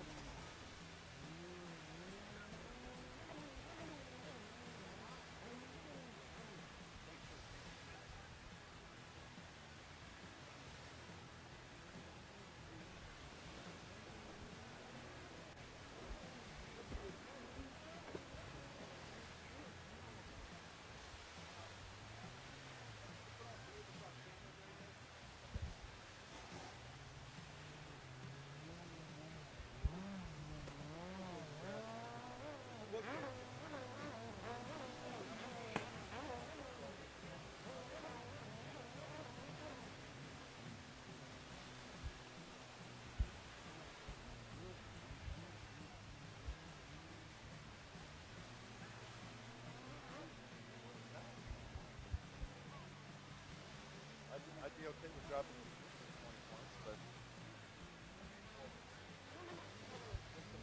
Hi, I'm Kurt Nolleberg. This is Rick Lake with Brad Hill. We're here in Racine, Wisconsin. Welcome to the live stream, the 2019 Pro Watercross National Tour, presented by Broward Motorsports. Brad, you're going to give us a blessing today to start us off. We thank you so much. Rick Lake, it's going to be an exciting pro show today. Looking forward to it. Let us pray. Dear Lord, we thank you for this day that you've given us to be here in this beautiful place, dear Lord, for all the racing that's already happened, dear Lord, everyone staying safe. Dear Lord, we ask that you continue to look after this event as this pro show comes up, dear Lord. Again, we don't want to take for granted every one of your blessings, dear Lord, and know that just to be here and be healthy is a blessing, dear Lord. Dear Lord, I ask all of these things in your Son, Jesus Christ's holy name. Amen. Thank you very much, Brad. And now, could we please have everybody rise? Gentlemen, if you would please remove your hats for the playing of our national anthem. The flag is up here on the tower.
All right, let's get rolling. We have a full day of pro racing in front of us. Kurt Nolenberg, wow, what a beautiful day here on the banks of Lake Michigan and Racine, Wisconsin. The Nielsen Enterprises Pro Watercross Tour Round 4, powered by Broward Motorsports, and this is going to be a great day of racing. It's going to be a great day of racing. I have a request for from our camera crew for the people down in the water behind the line. Once this race takes off, please come back out, leave it clear so we can get some good shots of the racers. They'll appreciate it when it goes to the television. And we are getting ready to go here. Pro Ski GP. This will be Moto number 2. We had Moto 1s yesterday, pros. Today is going to be Moto 2 and then Moto 3 down on the line. Boat number 2 out of Dallas, Georgia. On the factory Kawasaki, Troy Lee Designs, Works H2O Design, Pro Watercraft Racing, Scat Track, HydroTurf, Watercross of Texas, Kawasaki, Craig Warner. Rick Lake, let me untie that tongue for you, sir. Yeah, thank you. I could use it. On the number 12, Kawasaki out of St. Cloud, Florida. Sponsored by Liquid Wrench, Cabrera Motorsports, Blosian, Gunk Action Cycle, Jet Pilot Speed Racing, Action Motorsports, and Ignite Fuels, Isaiah Washington. Boat number 44 on the Speed Racing, Bullet Racing, Z-Force Racing, Ultimate Watercraft Performance, Synergy RV Transport, Watercross of Texas, and Ignite Fuels, Kawasaki, Derek Powell. On the 212 Yamaha to Fort McMurray, Canada. Sponsored by Action Kawasaki, Yami, High Roller Energy Drink, Fast Life Clothing Works, H2O, Jet Trim, Oakley, BP Concepts, Maxima, Quakesense, and Cali Helmets. The man, the myth, the legend, the Clipper, Mike Klippenstein. Boat number 295 out of Port Charlotte, Florida. On the weight, shape, and performance, Action Kawasaki, Abaco glasses, Commander, Broward Motorsports. It is the rider who absolutely opened everybody's eyes yesterday with a brilliant Moto 1 performance, Hayden Skellett. I'll tell you what, there's been chat going on in the pits. There's the Skellett crew, then there's the Klippenstein crew. Now, those guys are all friends. I'll tell you what, Clipper couldn't be happier if he's going to lose, but to lose to a young man like Hayden Skellett, right? Well, I'll tell you, that commander boat that Hayden Skellett's on, Clipper doesn't like to lose. Let's not kid ourselves. But let's not kid ourselves either. He's getting more long of tooth, and he's raising this next generation of riders, no, right? He's very supportive of the Skellett clan, no doubt about it. Let's see this what happens. commander boat that Hayden's on is a rocket ship, but he gets a bad start here, a bad jump off the gate at least in Moto number 2. Let's see what he can do with it as they go around the first turn.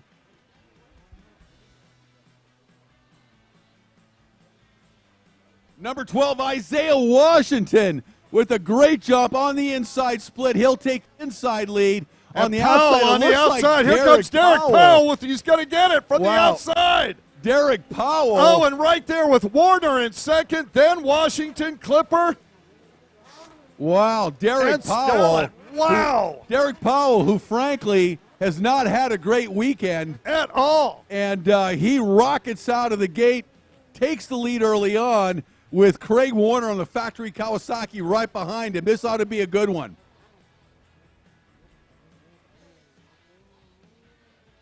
Oh, Powell's dead serious here, Moto number 2. Well, I tell you what, you can just tell by his riding position, he is a lot more aggressive today than yesterday. Yeah, no question about it. He did not have a strong day yesterday, and he looks like he's ready to make up for it here.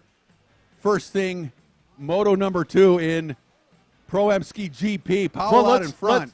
Let's face it, though. His kid stopped racing. He's done. Now he can concentrate on himself. Yeah, I think that's a really valid point because he is really working with his son Camden, who has just been brilliant all weekend long in the amateur ski classes. So now Derek focus on himself, as you mentioned, and boy, it's paying off.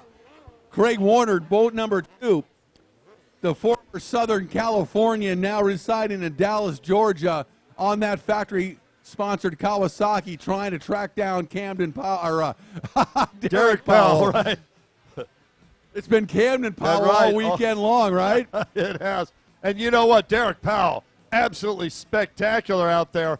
Warner starting to reel him in, I think, just a little bit. Maybe. And Clipper all over the back of Isaiah Washington. Yeah, they're having a good battle for third right now, but out in front, Derek Powell doing a great job. Now, these guys are all going to the outside split except Here goes Clipper. Clipper goes inside. Let's see what happens there, but he bobbles a little bit, getting into that split. That's going to cost Clipper a boat length. I got to wonder if Clipper's having some issues with his ankles, because watching how the level of aggressiveness that he has now is not what we're used to seeing from him. No, I agree. There's no doubt about it. And he probably has not had as much time on the water and as many laps this season as all of his competitors have had. Right. And speaking of one, Hayden Skellett, who has had probably more laps than anybody on earth this season. He's charging up behind Clipper right now, but down the back straightaway goes our race leader, boat number 44, Derek Powell, maintaining that gap over Craig Warner in second place right now. Well, let's look. Powell was in fourth spot in Moto 1. Warner was in third. So these two would be even on points if they finish the way they are now and be looking forward towards a win. Skellett was out front, but he's in last now. That'd be 5 points. That's going to put him at a serious disadvantage overall. But, hey, it's early in this race. Let's see what happens. Warner trying to chase down Powell as Washington trying to get away from Clipper and catch up with Warner. Meanwhile, Hayden Skellett in the back of the pack. He hasn't been there all weekend. I was going to say, this is only Moto number 2, so we've got a long way to go here before we really can start looking at where we're at in terms of overall in points. Kids, hey, kids, please we've got to have you stay come out of the water, please. Thank you. Down in the back straightaway. Here we go. One more time. Our race leader, Derek Powell, keeping that gap over Warner. Warner working hard in second. He'd love to get a win here in Moto number 2 to set himself up for a shot at the overall this weekend, because he is battling for points. And there's no question that the guys that are on the tour week in and week out want that national title. That's what it's all about. And here comes Warner. Warner starting to close the gap gradually on Powell. Little bit here, little bit there, a foot here, a foot there. When you have enough laps, you can do it. And here comes Clipper on Washington. Clipper almost made the move there on the inside. I don't know that Isaiah knew how close Mike was. And those two everybody's starting to inch forward on Derek Powell. And those two have been battling all weekend long, as Isaiah Washington and Clipper, both in this class and the amateur, the stock ski class. Boy, Warner now closing that gap ever so gently on Powell as they go one more time. Powell to the outside split. Warner chooses the outside split. Isaiah Washington goes outside, but Clipper decides he's not going to follow the leaders, and he's going to go take the inside, see if he can make that work. Oh, beautiful turn by Clipper there. He needs 3 of those, and it's not going to happen. No, I think he needs to stay on that outside split with the rest of them. Unfortunately, right now, that inside's just not working at the moment. But what is working is Craig Warner and that number 2 Kawasaki. Yeah, look at that move by Warner, cutting tight to the inside. He is peeling up on Derek Powell. Powell, 43 years old, out of Syracuse, Indiana. Warner, 40 years old, now out of Dallas, Georgia, formerly out of Southern California, grew up there, racing for many, many years. Was it Dana Point? No, I think was a Mission Viejo. Mission Viejo, right. And I believe, if I'm not mistaken. Another great racing family, the Warners. Absolutely. And here comes Craig. Craig is closing that gap. Ever so slightly, lap after lap, and here he comes onto the front straightaway. I don't know that Derek just looked over his shoulder and he sees Warner right there. Yep. And look, Derek flies off the ski on the front straightaway, completely yard sails it and goes. Oh, he's all right. Rolling. He's got his hands in the air. Wow. Number 2, Craig Warner, goes into the lead. Man, now that was a get-off. Man. Wow, Derek Powell out front leading it. That thing twitched once, went the other direction, and boom, face planted. And that really illustrates that how the speeds that these pros are racing at, how quickly things can go bad, because you look smooth, in control the whole moto, no problems, and then bam, just got sideways. You had mentioned right before that happened, he had looked over his shoulder. He saw Warner right there, decided to wick it up a little bit maybe, and that lack of concentration. Breaking concentration. Right, we always say, don't look back. No, never look back. As we look out, Warner taking over the lead. Clipper made the pass on Washington. Yeah, look at Clipper. And Skellett's getting an opportunity to catch everybody. Well, but keep an eye on Mike Klippenstein. Oh, yeah. He has very quietly moved up into contention here. Clipper with a 4th place yesterday in Moto number 1, now right behind Warner. And I would not bet against the multi-time world champion out of Fort McMurray, Canada, in this second moto here. Clipper now really on the gas. What a battle here. Warner down the back straightaway. Clipper right behind him. And then I believe that's Isaiah Washington in 3rd. Exactly, Washington and then Skellett. And here's the crazy thing. Derek Powell is still leading everybody. Well, I recognize not in the scoring, but now Warner has to contend with the pump wash of Powell, even though he is, in quotes, in the lead. That should be a blue and yellow flag coming out if they get any closer. Now Warner down the front straightaway, our race leader, 212, Mike Klippenstein in number 12. Isaiah Washington in 3rd. We haven't talked about Isaiah too much. Yeah, I was just going to say, he's right there. Isaiah, 20 years old, out of St. Cloud, Florida, riding for Liquid Wrench and Cabrera Motorsports. And he is really moved up, and he is in contention as well, putting the pressure on the leaders. I'll tell you what, Isaiah Washington, another one of those younger riders that's doing a great job out here. 20 years old. We need Pro-Am runabout to the line, please. I see some of you coming. We need more. White flag coming out. Okay, we got the battle going into the split here. Craig Warner continues to lead over Clipper. Warner goes to the outside split. Clipper taking the outside. Clipper's been taking the last couple laps because he realized that inside was not paying off for him. So he continues. So now he's on the outside. White flag, 1 lap to go. Now Warner coming up behind Powell, and Powell could play a spoiler in this if Warner can't get around him. We'll see how Powell handles it.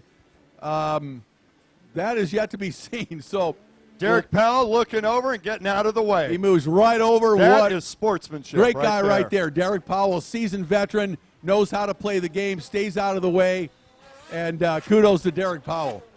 You see that? He looked over at Clipper. Hey, what are you doing after the race? Clipper's like, hey, let's get a beer, eh?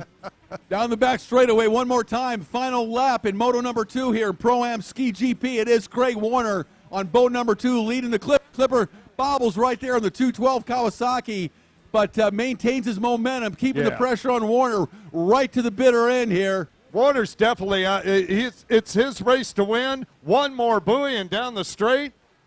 He is going to be happy, and look at the Warner family. They are flipping out down there. Nice ride by Craig Warner, and boy, Clipper kept the pressure on right to the finish line. Look at Clipper, looks over, puts his thumb in the air. I think that was his thumb to Craig Warner. Apparently. And I'll tell you what, let's not take anything away from Mike Klippenstein coming from back in the back. What a race by Clipper. For the lead. Isaiah Washington's going to finish in 3rd place here in moto number 2. And don't forget, we got one more of these coming up after a while. We do, and all I can say is I'm glad that Derek Powell at least looks to be okay, because, man, that was a vicious get-up. Yeah, when you stop that fast, it's not good. No, you're absolutely right, but that is one physically fit 43-year-old, and he is in great shape, so I think he's okay. I think he's more bummed out than hurt, probably. Oh, yeah. Yeah. Because he really looked good here. Yeah, well, he's done this enough. He doesn't let the – don't sweat the small stuff, right? That's the difference between a seasoned pro and a younger rider. Hey, you let stuff go and concentrate on the next moto. That's all you can really do. Yeah, he gave it all he got that moto, and it didn't work out for him, but he'll come back strong in moto number 3. No doubt about it. Pro Runabout GP, moto number 2 on the starting line. On boat number 17 out of Oconomowoc, Wisconsin, on the Rock Deer D-Mac Racing Yamaha, Jimmy Roberts. On the number 110 out of Bradenton, Florida, Yamaha mounted, 47 years old. He is sponsored by Snyderville Judge Motorsports and Dean's team, Troy Snyder. Boat number 114 out of Tupelo on the Pacifico Beer, Judge Motorsports, Oakley Sea-Doo, first moto winner, Claude Clayton. On the 243 Yamaha out of Loganville, Georgia, sponsored by Yamaha, Fly Racing, Reva Motorsports, and Scat Track, Dennis Mack. 247, Dylan Osborne.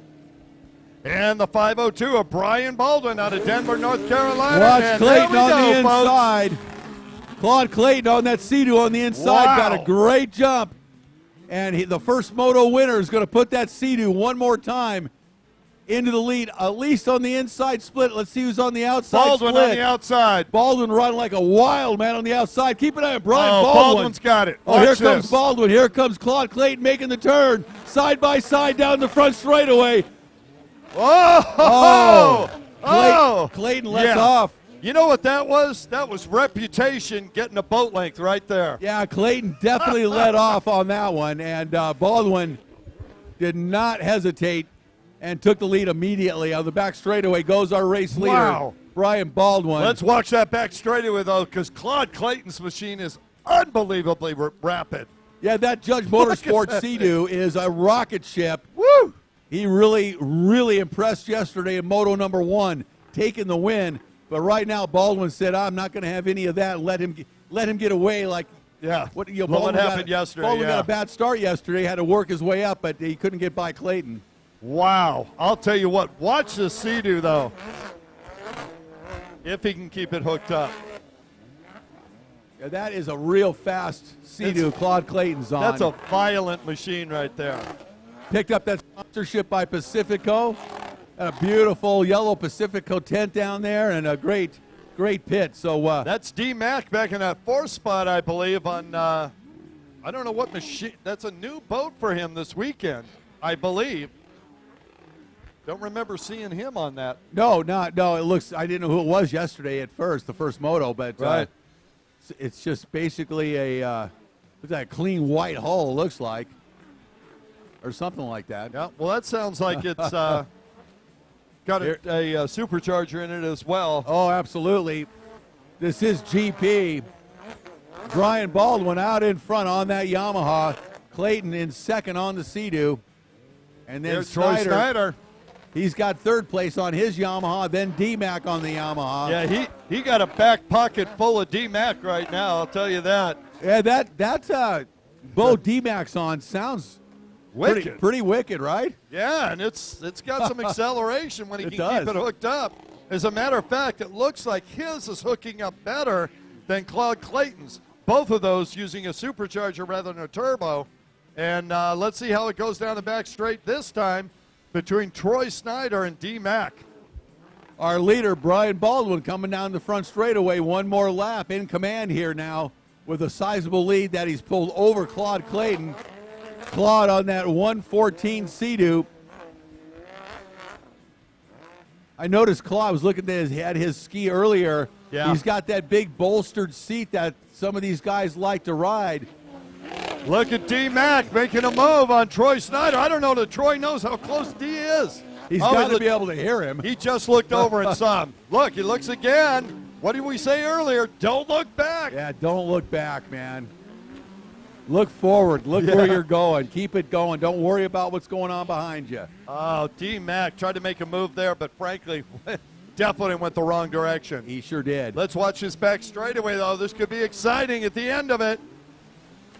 Oh, Snyder's got some top end there. Oh, he does. D-Mac just needs to stay out of his wash because he's got the top end as well. I think Snyder's got a little speed at the top end there over D-Mac because he was able to pull a little bit of a gap on that back straightaway. I respectfully disagree. I think he's I just think he's in the pump wash, that's all. And don't get me wrong, these are spectacular boats. But earlier when D-Mac had the fresh water, that machine was large and in charge. There's Dylan Osborne. Sponsored by Judge Motorsports, Jersey Mike Subs, Keller Motorsports. Tattoo Rich, Dean's Team, Oztech, Blacktip, Watercraft Superstore. Sponsored Dylan Osborne. Our race leader down the front straightaway, Brian Baldwin, opening up a gap now over 2nd place. He's starting to lap people now. Claude Clayton, and then Clayton has got a huge gap over Snyder in 3rd, and Snyder's got his hands full once again with Dennis Mack. They both go to the outside split, as virtually everybody is now here in the. Oh, that was a good set of buoys by D-Mac. He's able to pull up a boat length. Gets pushed wide. That's going to hurt. Snyder just accelerates away one more time. We need Blaster GP and Vintage X2 to the line, please. Halfway flags are out. Here comes your leader, Brian Baldwin.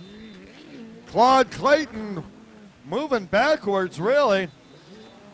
And the real battle here, D-Mac and Troy Snyder, the slugger, going at it. D-Mac is trying inside, outside, anything he can do to stay out of the pump wash. Troy Snyder on that beautiful Judge Motorsports Yamaha, just keeping him behind him, just driving his own race. Snyder continues to accelerate away from D-Mac, coming out of virtually every turn onto a straightaway. D-Mac can close the gap, and the Snyder will just accelerate right away.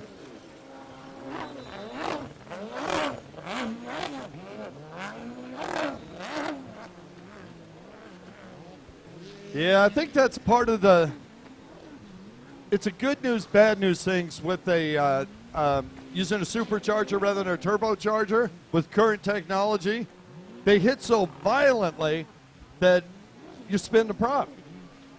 Oh, you got to have that pump set up, no question about it. You got to have it dialed in and able to take advantage of the horsepower one way or the other. The horsepower is not going to do you any good if that pump isn't expertly dialed in. And clearly, Troy Snyder's pump is way dialed in because he is able. Now, you mentioned earlier, D-Mac has the disadvantage of being in the pump wash at times of Snyder, which definitely hurts. Oh, Mac almost goes over. Cranks it over pretty hard right there.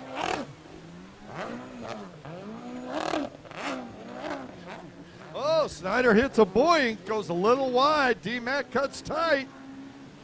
Dylan Osborne, as we're watching those two, Dylan Osborne is silently moving forward. And there's your leader, just about ready to lap second and third. Amazing riding by Brian Baldwin. Wow. He is leaving nothing to the imagination as far as who is the fastest rider here. Yeah. He's having none of that see-do in front of me stuff anymore, right? Well, Claude Clayton really looked good yesterday, but it's been all Brian Baldwin here in Moto number 2.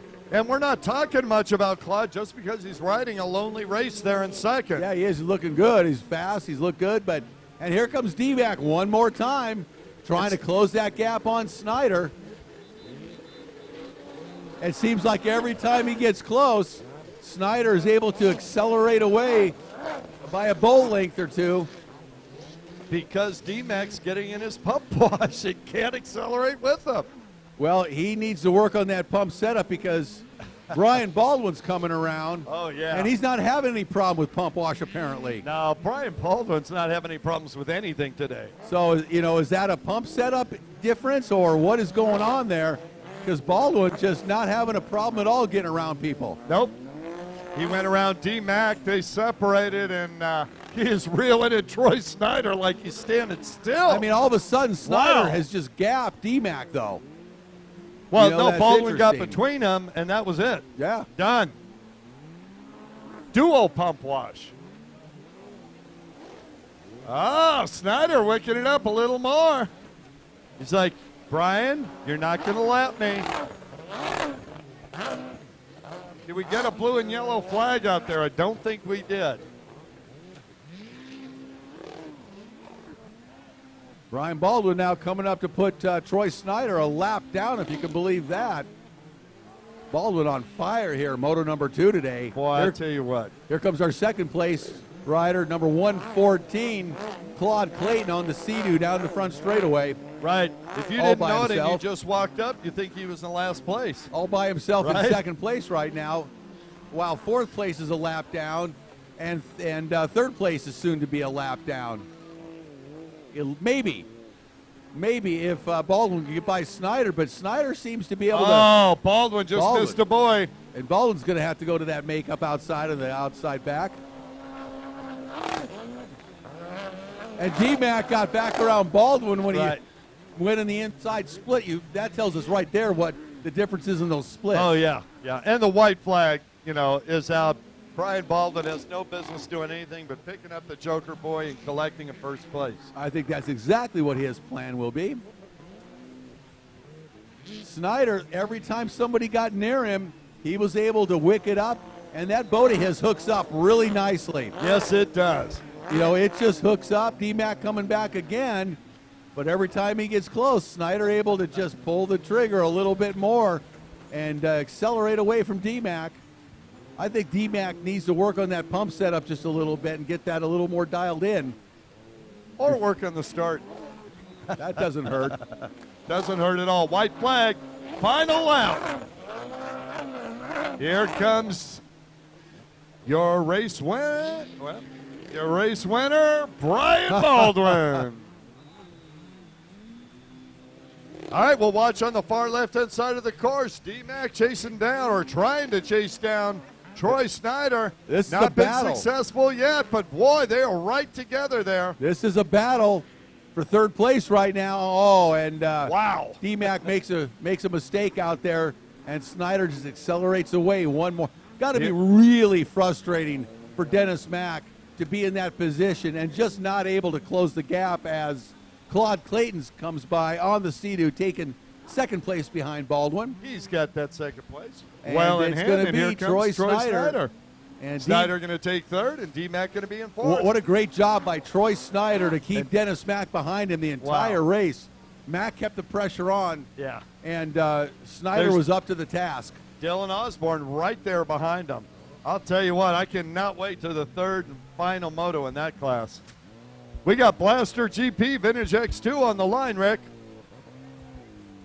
All right, Blaster GP, boat number 43 out of Sarasota, Florida, on the bullet hold machine. That is Michael Osborne riding for Judge Motorsports, Jersey Mike Subs, Skeleton Motorsports, Broward Motorsports, and Wade Chapin Performance. On the 111 out of Madison, Mississippi, Yamaha mounted, sponsored by Judge Motorsports, Jet Pilot, Jet Trim, and Scat Track, Big Bad Belly Belch and Billy Dearman.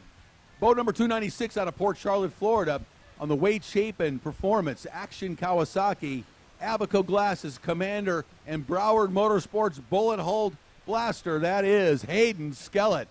As we switch over to Vintage X2 on the 12X out of Lino Lakes, Minnesota, Kawasaki mounted, sponsored by PHP Ski, EB Ski, Extreme Max Products, and Ultra Legs, Nick Gargaro. Boat number 93 out of Rolling Meadows, Illinois, on the Twangled HydroTurf Freestyle Factory Brap Works Sea-Doo, Gary Burtka.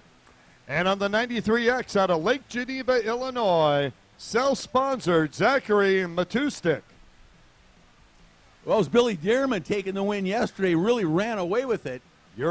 And we thought maybe Hayden Skellett was going to be doing that, but it was Dearman who really wicked it up yesterday. And as you mentioned, Dearman likes these flatter conditions apparently very, very well, although not as flat here today as it was yesterday, but still not real rough. No, he's got this is great conditions for Billy. The light chop allows him to keep that boat up on top, and as we've seen already, it's got some great acceleration. Well, these GP boats, these are aftermarket hulls, very, very lightweight, triple cylinder, two-stroke, high horsepower motors, and these boats absolutely fly out there. Well, I think the story here is number 296, Hayden Skellett. Hayden on that bullet hole machine. Tell you what, it's going to be exciting. Oh, he has really become an outstanding rider on this blaster hull. And I think for the money, nobody can lay that boat over and carve corners when he's on than Hayden Skellett. He has really become talented on that. Yeah, he's this generation's Dustin Farthing. He just certainly. Right? Certainly. He lays that thing over and can just carve a turn like nobody's business. So let's see what he's got today for Billy Dearman, because yesterday it didn't work out. Dearman just ran away and had an awesome Moto 1 performance yesterday. Yeah, well, it's all about the hole shot right now. Absolutely, and it feels like the breeze is dying down a little bit, and the lake is starting to flatten out again. Yeah. We'll see what happens. Yesterday, the breeze came up from the east into our face in the afternoon, and really we started getting white caps, and the course roughened up. It was pretty much night and day difference from the race course early in the morning. Well, we see all those boats. Flat. Correct. We see all those boats out there, Rick, and the wave action coming from them is going to hit us probably mid-moto. It'll bring a few rollers in, yeah, to be sure.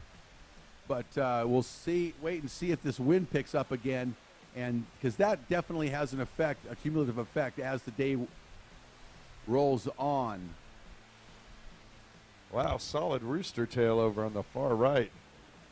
Whatever that is, it's going really fast. Watch on the other side of the island. Oh, nice, beautiful boat out there on the gas. Putting out some real serious horsepower.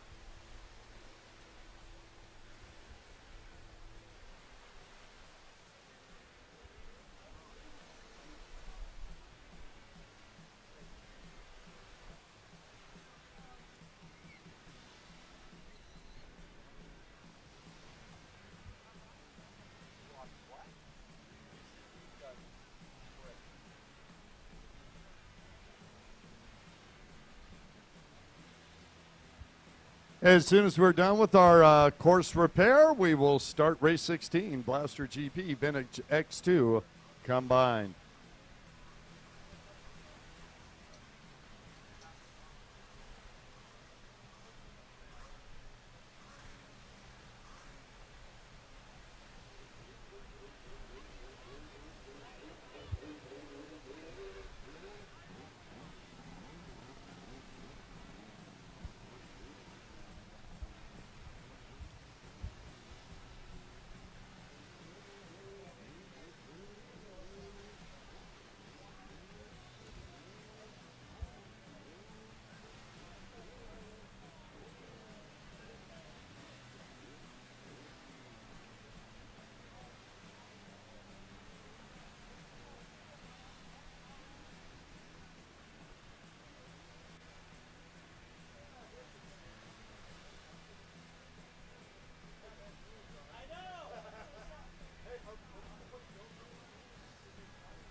All right, here we go. Says fire them up. Blaster GP Vintage X2.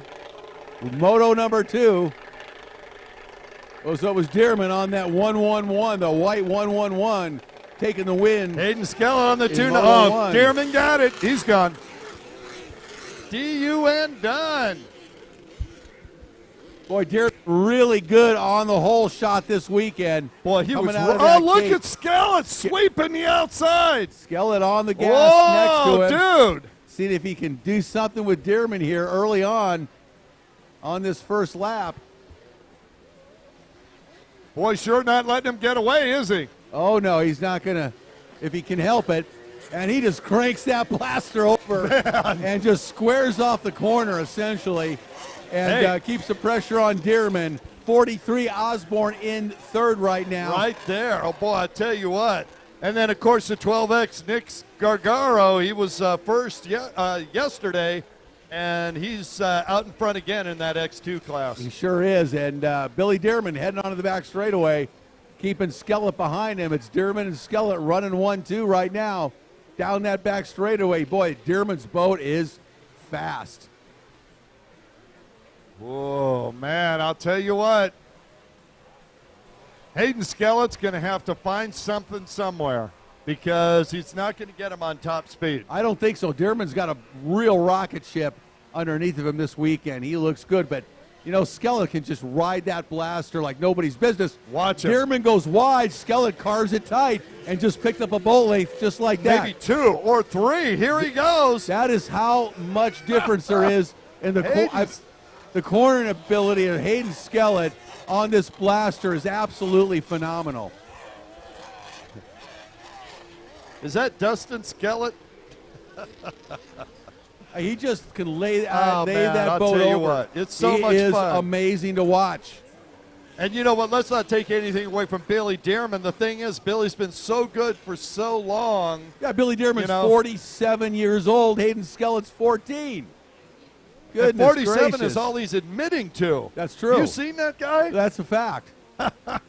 Skellett can just crank that hull over so tight that that's what makes him so difficult in the sport class. His turning ability is second to none. He's got great lines, and look at that, staying out of the pump wash by cutting tight.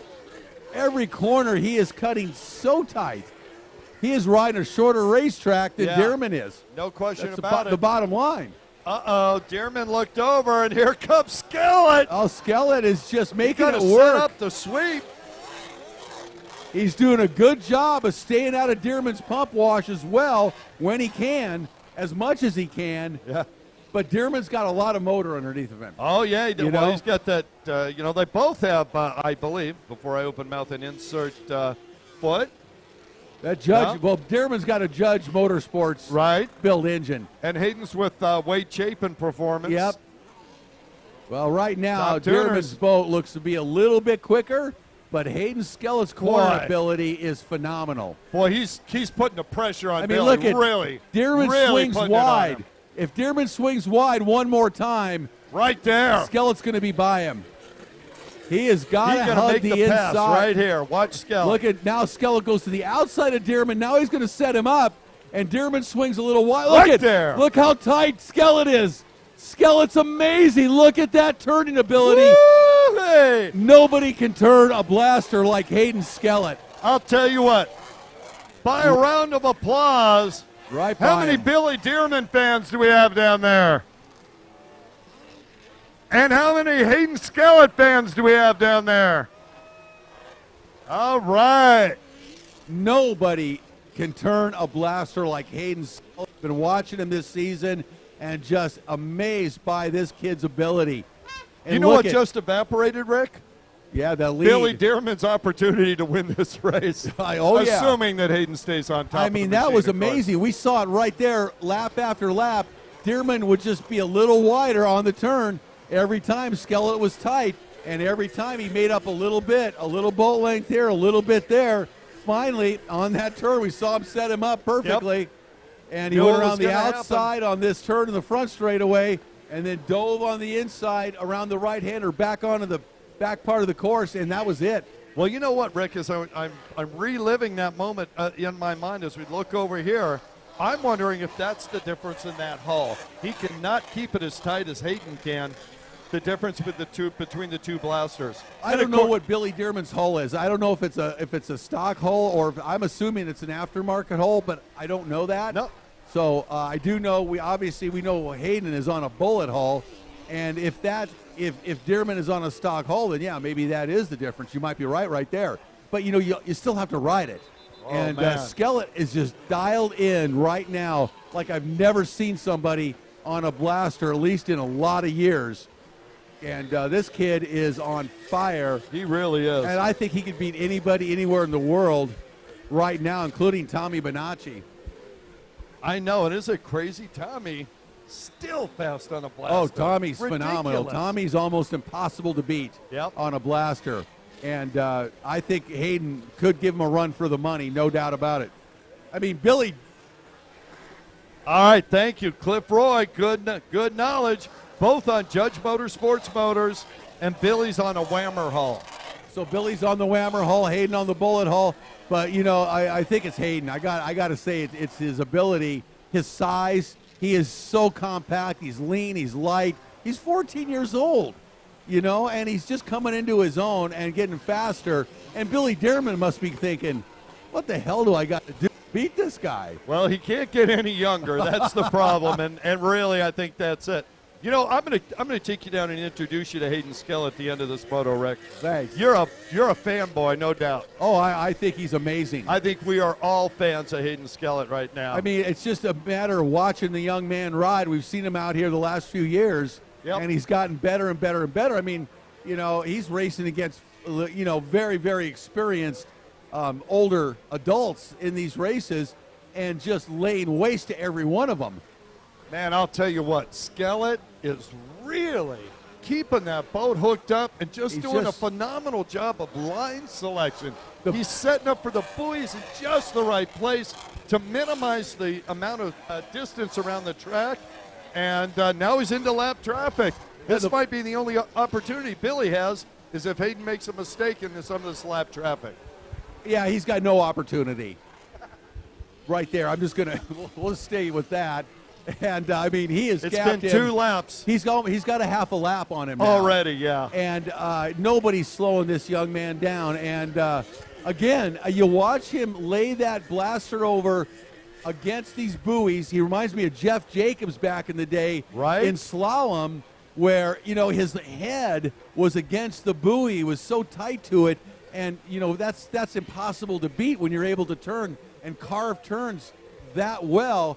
And for Jacobs at that time, that came from obviously his natural ability, but like Hayden, the riding and practicing and working at your craft. And that's what Hayden's been able to do because of the sport he has from his family. No question about it, and all that practice is really showing off this year. We need Pro-Am Ski Stock to the line right now, please. Race 17, Pro-Am Ski Stock. You guys need to be on the line with their holders immediately.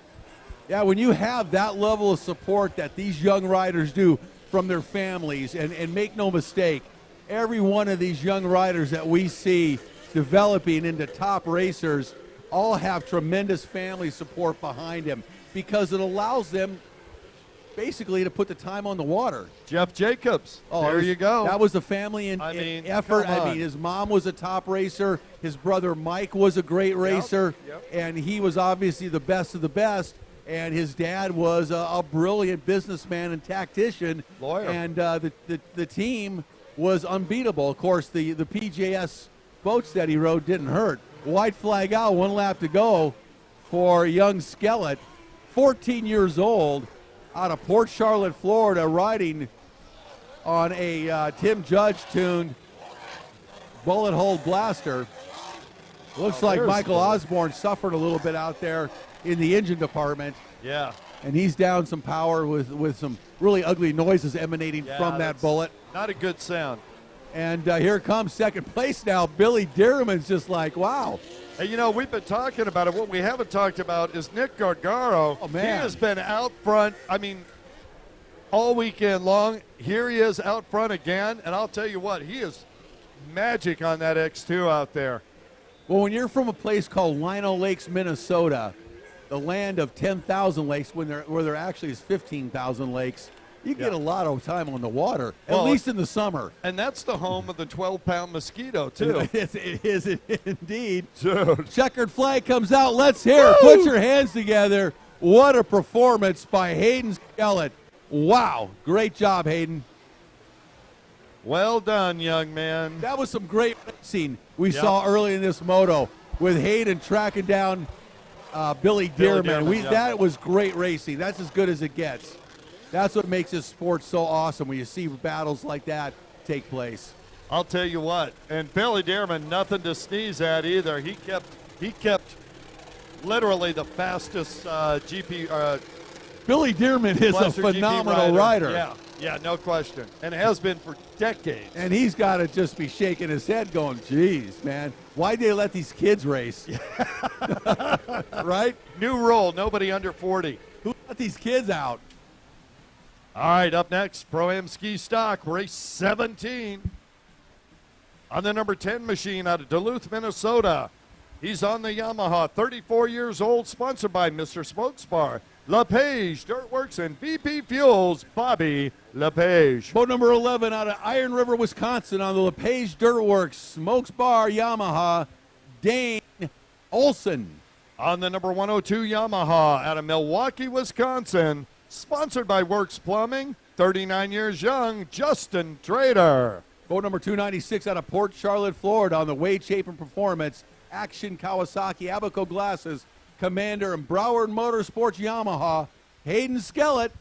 Only time today I'm going to do this for him on the 315 out of Marietta, South Carolina, the Yamaha, sponsored by Jet Pilot, Squid Decals, Hoist, Wiseco Pistons, BB Talkin' USA, Fuel Clothing, GLX Helmets, Slunk Swimwear, VintageJetski.com, Pit Viper, Magnum Drywall, Jet Ski Solution, Jason Banks Trucking, HydroTurf, and 100 others. Taylor Stewart. Anybody else you'd like to add to that list? No, but Taylor's working on it, believe me. No question. Number 419 out of Lino Lakes, Minnesota, on the Hansen Sports Extreme Max Products, EB Ski, and the Lonesome Pine on the Yamaha, Jeff Hansen. On the 918 Kawasaki out of Eagle, Wisconsin, 39 years young, sponsored by Works Plumbing, Farland Performance, and No Sweat Heating, Paul Harding. Oh, man, Hayden Skellett, I think I heard of him.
Pro-Am ski stock ready to go. Jeff Hansen on that 419 won the first moto. We got Hayden Skellett on that 296. Justin Trader on the 102. There's your top three. And we're going to let somebody get their boat started.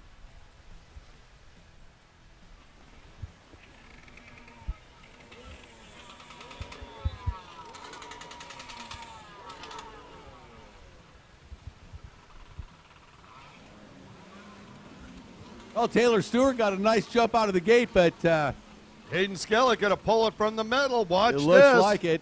Hayden in the middle Might there. be Jeff Hansen on the inside, though. That is Hansen, I believe, with a hole shot on the inside. Skellett right behind. Who we got on the outside, Rick? 419 Hansen on the inside, looking good, picking up where he left off yesterday. He had a great performance. No question, he was gone. Who is this on the outside? It's like 102. Oh, it is. Yeah, Justin Trader. Justin Trader on the outside, but Jeff Hansen with a win yesterday in Moto number 1. Same way as they left off yesterday. First, second, and third. Yep. Skellett in third. Picking up this Jeff Hansen out of Lino Lakes, Minnesota on the Hansen Sports Yamaha.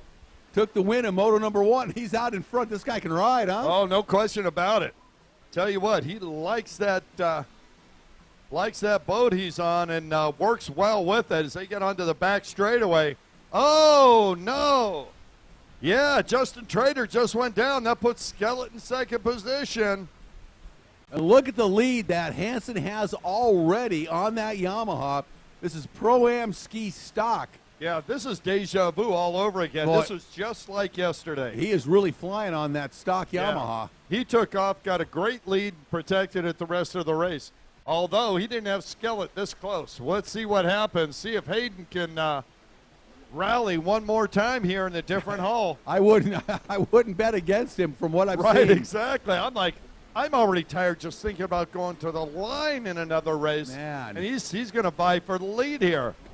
Phenomenal racing. Hayden Skellett trying to put the pressure on Jeff Hansen. Pro-Am runabout box stock. You guys should be in staging. You are up next. It was Justin Treader with a second place finish yesterday, however, and Hayden had third in that first moto. But right now, Hayden trying to track down our leader, Jeff Hansen. Tell you what, we look down, coming out of the water, the unsung heroes of pro watercross, Drake Stanley and Robert Jr. Thanks for all you do, gentlemen. We couldn't do it without you. There's Paul Lair down there. We could do it without him. But not as well as we're doing it now. That wasn't nice. Yeah, it was kind. It was kind. You got the kind hair, the kind on a dog's butt. You know what I mean? Out in front, Jeff Hansen continues to lead. And Hayden Skellett right there. Hayden now, I'll tell you what, we know Hayden well enough. You see him standing up. He's stretching his back out. This young man, he's putting in a lot of laps this weekend. It's going to be tough, but he is right there behind Hansen, and I believe the only one on the course right now that might have the opportunity to catch him. Trader was up there, but it's going to take a lot for him to get back. Look over to the right, see Taylor Stewart coming through. Taylor on that 310 Yamaha. Taylor really getting better, isn't he? Really picking up the pace, getting much stronger on the Yamaha, just picking up the sport in the last couple of years. Right, I feel like kind of like the Skellett kids and Sammy Niemi and the rest of the young riders coming up. He's doing the same sort of progression, but he's doing it 10 years later. Yeah, 26 years old. Yeah, maybe 16 years later. Mid-20s for Taylor, but Hansen. But still, yeah, Hansen he's out in committed. front, man. 31 years old out of Lino Lakes, Minnesota. Keeping Hayden Skellett behind him here. Took a win in Moto number 1. If he gets a win here in Moto number 2, he's looking really good for the overall this weekend. Yes, he is. And if Skellett can get up there, that's going to set it up for a great final moto. Absolutely right. Looking Well, forward one to lap that. rider in front of Hansen. Looks like he slowed down just a little bit there. Don't know what the deal is. Let's watch as they come through.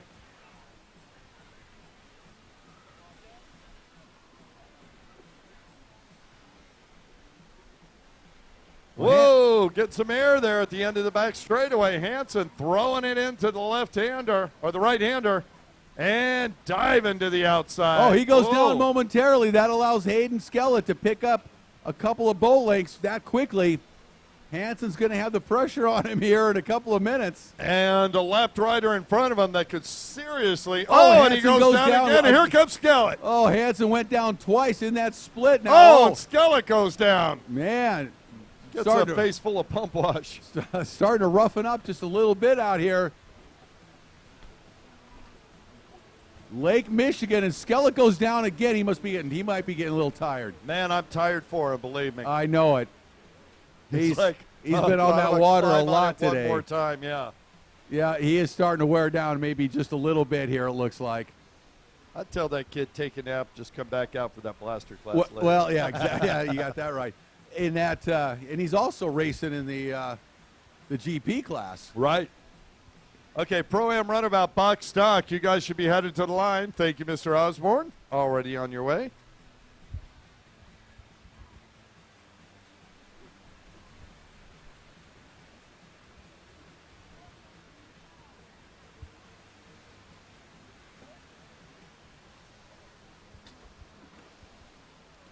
Hey, dignitaries on the beast. Jessica Waters down there. Jessica, thanks for making it. What a ride she had. I'll tell you what, that woman has commitment. No, I didn't say needs to be commitment. I said she has commitment. Coming down from the Canadian round and yesterday and coming down to catch the pros today. Gotta love it. Oh, Stewart goes down.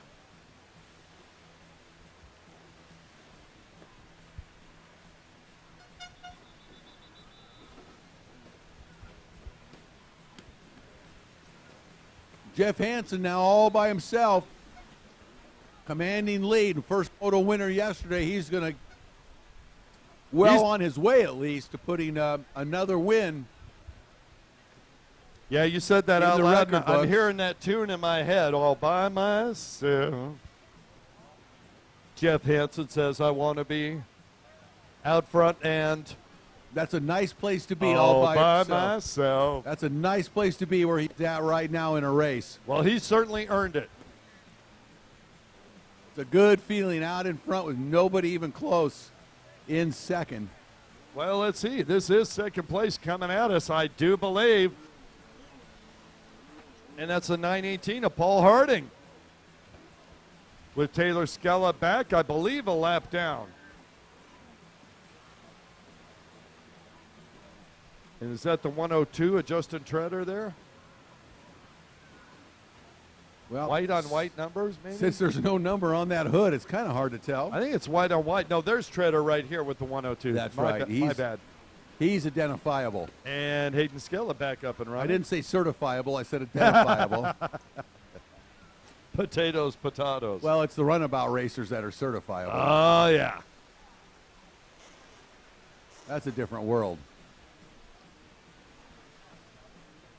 Number 419, Jeff Hansen. Absolutely dominating Pro-Am ski stock here this weekend.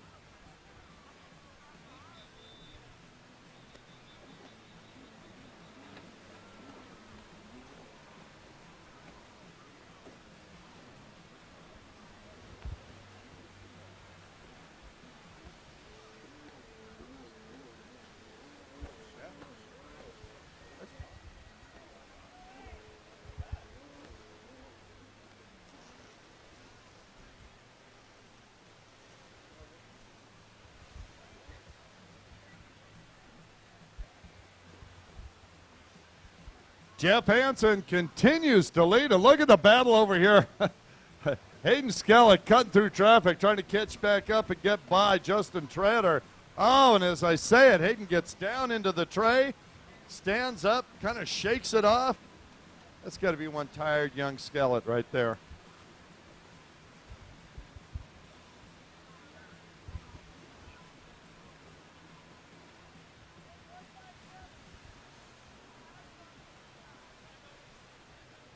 Yes, indeed. He has put in some laps this weekend. Wow. Our leader making his way down the front straightaway one more time. Jeff Hansen absolutely by himself dominating here in Pro-Am Ski Stock Moto number 2. Yeah, Hansen doing a great job out here today. And, you know, as we watch him circulate around, I'm thinking, I remember last year he was pretty quick in this class, too. I'd have to look back in the archives to see how he finished. But Hansen's been out front a lot. Here's Skellett working on Trader. Well, I'll tell you what, it's not bad enough he's got so many classes, but when you're fighting with somebody like he has been with Billy Dearman and now with Trader and with Hansen before, and you're in pump wash the whole time, it's just exhausting. Oh, it takes its toll. And you could see it. Yeah, he's getting tired there. And as I say that, I'm thinking, tired, I'd be in the hospital by now. Yeah, no kidding. That's right. Clear. Give him the paddles. Yep. Pro-Am runabout box stock on the line, waiting for this. White flag. One more lap to go for Jeff Hansen with the lead as he comes by. Taylor Stewart. Put Stewart down. Wow, Hansen just on fire, having no trouble at all here. And so. Yep, Hansen clean around the buoys. He is riding like it's a Sunday morning ride. You know what I mean? Or afternoon, but yeah. Sneezy for lead. 12:28. I guess we're deep into it, aren't we? Rider down out Apparently. there.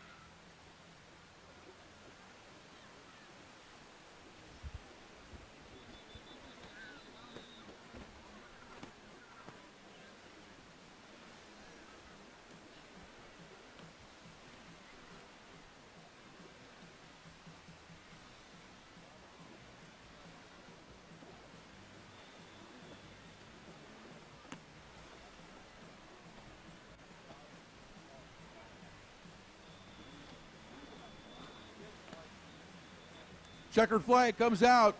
4:19.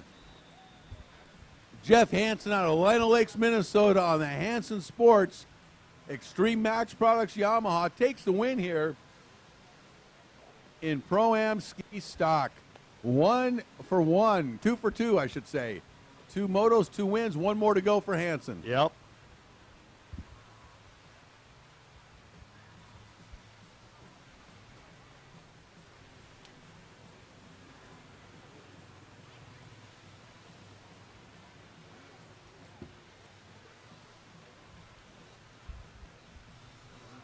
All right, on the starting line, a Pro-Am runabout box stock, and this should be a good one, Kurt. Oh, it's going to be a good one on the number 37 Yamaha to Waco, Texas.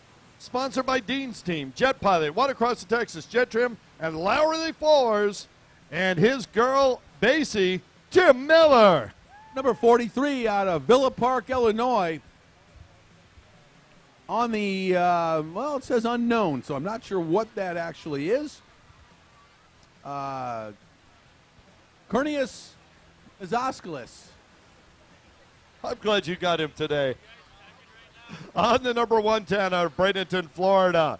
He's Yamaha mounted. He's 47 years old. He's sponsored by Snyderville, Judge Motorsports, and Dean's Team. We affectionately call him Slugger, Troy Snyder. Number 116 out of the Grand Caymans on the DMAC Racing, Riva Racing, BYP Racing, Sea-Doo, and J. Ramgeet. On the 157 Yamaha out of Summerfield, Florida. Sponsored by Dean's Team, Tattoo Rich Racing, Forever Hooked, Riva, Bennett Construction Services, Gentleman Jim Bennett. Number 243 out of Loganville, Georgia on the Yamaha Fly Racing, Riva Motorsports, Scat Track, Yamaha, Dennis Mack. On the 247 Yamaha to Groveland, Florida. Sponsored by Tattoo Rich, Dean's Team, Oztech, Blacktip, the Watercraft Superstore, Dylan Osborne. Number 502 out of Denver, North Carolina on the Champion Power Sports Jet Trim, Bomber Eyewear, Yamaha sponsored Riva Fly Racing Yamaha, Brian Baldwin. And to round out the field on the 808 Yamaha to Mooresville, North Carolina. 27 years young, sponsored by Riva Racing, Champion Power Sports, Fly Racing, Jet Trim, Jet Pilot, and HydroTurf, Graham Hunt. That's the lineup. Pro-Am runabout, box stock, Race number 18, moto number 2. We are ready to rock.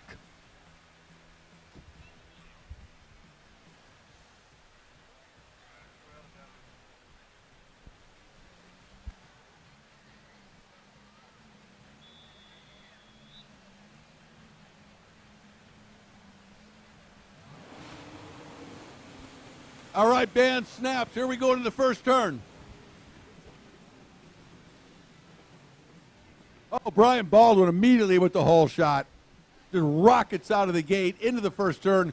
Goes to the inside split. It is Baldwin on the inside in the lead. A battle for the lead on the outside split.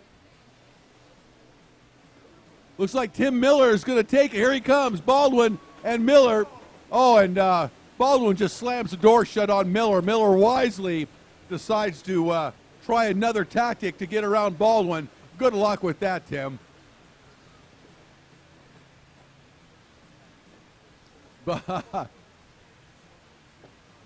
Brian Baldwin out in front, heading onto the back straightaway with the lead.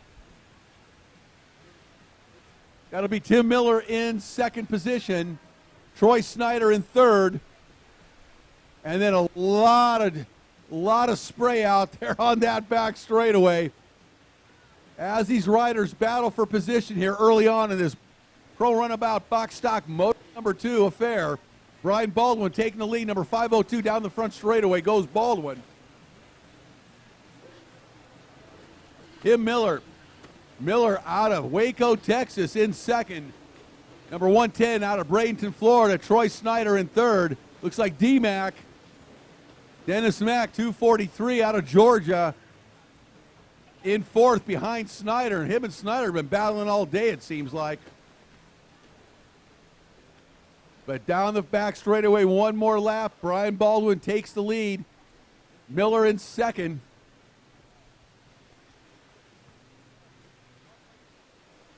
Snyder third, but the battle for the lead, Baldwin goes to the inside split, a little surprisingly, since virtually everybody's been taking the outside split. Here comes Baldwin, here comes Miller. Miller with a little bit of a drive. But he is not able to close that gap on Baldwin significantly. Well, I'll tell you what, Tim Miller doing a phenomenal job to stay with Brian Baldwin, especially in this box stock class. Well, he's trying. He's giving it everything he's got. Baldwin not able to get away from Tim Miller. Miller keeping the pressure on Baldwin as best he can, and that is a tall task. Miller looks like he is up to it here as they fly around to the right-hand side of the race course into the split. Looks like both racers going to elect to go to the outside split again, as most of the riders are taking that outside split now. Yeah, I'll tell you what, Tim Miller, for years, he's been, one of those quiet competitors that's always at the front of the pack. And I'll tell you what, this gentleman came all the way from Waco, Texas. He's not backing out the throttle. No, he's not. He looks outstanding out there. Oh! No surprise to see Tim Miller looking good. He's in second right now. He's on that Dean's team.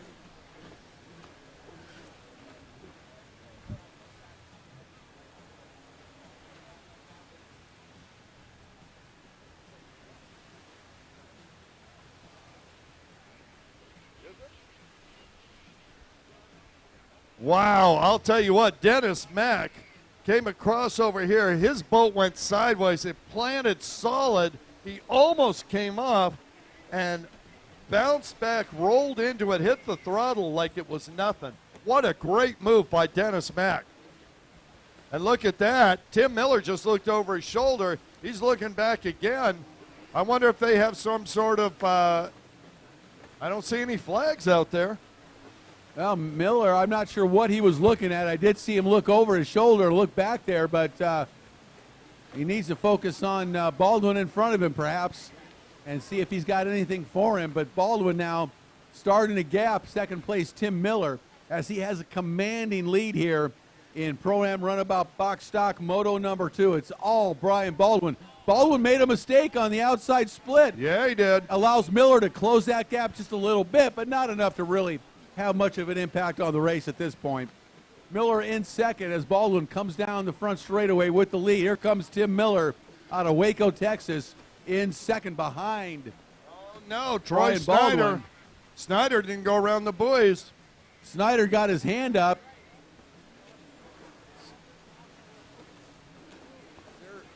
The buoys moved over. The buoys have moved out there on the right-hand side of the track. That's why Snyder put his hand up as he went around out there. Right, he went around the course correctly. He did. He just didn't pick up the extra buoy that other people are doing. Now the course marshal is directing all the riders onto the inside split for the remainder of this race until they can repair the course. Right thing to do right there. Everybody will ride the same track this way. Baldwin out in front, Miller in second. Everybody on the inside split now. In fact, that's the only way to go around the racetrack as the laps wind down here. Moto number 2 for Pro-Am Runabout box stock. It's a freight train. And look at D-Mac all over Troy Snyder. Wow! Oh. Oh, yeah. See if D-Mac, see what he does on the outside when he gets back to the back straightaway. Let's see where D-Mac goes. See if he decides to head out to that green buoy. We're at the halfway point in this Moto number 2 for Pro-Am Runabout box stock. Brian Baldwin firmly in command. Tim Miller doing a great job, though, of keeping Baldwin in his sights, hoping for a mistake by Baldwin, because Miller is right there if Baldwin does falter in any way. And I didn't look to see if D-Mac went around that makeup buoy. I was watching Miller on the inside. He did. And he did, so he is good to go. Snyder in third place with his buddy D-Mac seemingly all day long. That pit bull D-Mac that's been biting at his ankles. And 116 just missed that. Banjay Ramgeet. Yep. They're missing this right-hand turn onto the front straightaway. It's a tight little technical section, and on these runabouts they get so much explosion out of the corners. They just cannot seem to crank over on the right to make that turn, and it's a challenging little move you got to make right there. And that, I think, is why most riders have been electing to take that outside split all day. I got to tell you, I'd be thinking really hard about just bypassing that green buoy in the later laps to just make the right and take the green. Accidentally, of course. Of course. Robert Sands. Yeah. Accidentally. Boy, they're all really working hard to make that right-hand turn onto the front straightaway, and it is a battle out here right now. Yeah. Well, in pro runabout box stock. Yeah. Runabouts don't like those 360-degree turns. turns, It's tough, you know? man. It is well, that's one way to take it. Jim Bennett just swung real wide. A little easier. Well, he's got Baldwin behind him, I believe, so he's trying to make way for Baldwin as Baldwin comes through like a freight train. And here comes his pit bull, Tim Miller. Just gnawing on him the entire race. Exactly. As D-Mac is on Troy Snyder. Talk about a pit bull. D-Mac all over Troy Snyder all day, it seems like. Those two have been racing. Riding like Hayden Skellett right now. Yeah, no doubt. I mean, really. Look at D-Mac. I'll tell you, he is working harder than anybody on the course right now. He is just not able to get around Snyder today. Whether it's GP or stock, Snyder seems to be his nemesis. I don't think anyone has passed Troy Snyder. I don't think so either. At all in any class. I don't believe so. After the start, everybody settled in. I think Snyder's held his position basically in third all day. Of course, he's not too happy about that, but at least third. He'd like to be holding his position in the lead, but here comes D-Mac. D-Mac making a serious bid right now on Snyder's. They make that right turn onto the inside split, but Snyder hanging on to the inside. He's going to force D-Mac to go around him if he's going to get around him. Right. I think the outside. momentarily thought about taking the outside and then realized, damn it, that's and not look an how option, tight right? this racing is here, Kurt. Yeah, oh, they're on top of you. D-Mac. Oh, I see what's going on. There's a bungee cord from Snyder's boat to the front of D-Max. He keeps pulling him along. Man, that is a hell of a bungee he's got. No doubt. You you can't pay enough for this kind of racing. They are just on top of each other around this course, lap after lap, buoy after buoy. The battle between Snyder and D-Mac is really a great one to watch right now. It is. It's been spectacular the whole way through. As they head on that back straightaway, one more time, here they come in towards the beach. Troy Snyder on the 110, D-Mac on the 243, both Yamaha-mounted riders. In fact, everybody except Van J. Rangeet in this moto is on a Yamaha. And in this tight technical section on the inside, Snyder very smooth, in control, as is D-Mac, making these turns, not overcooking it, and taking a chance on missing that buoy. Well, if they miss that buoy and they got to go out to the outside makeup, then that's going to cost them.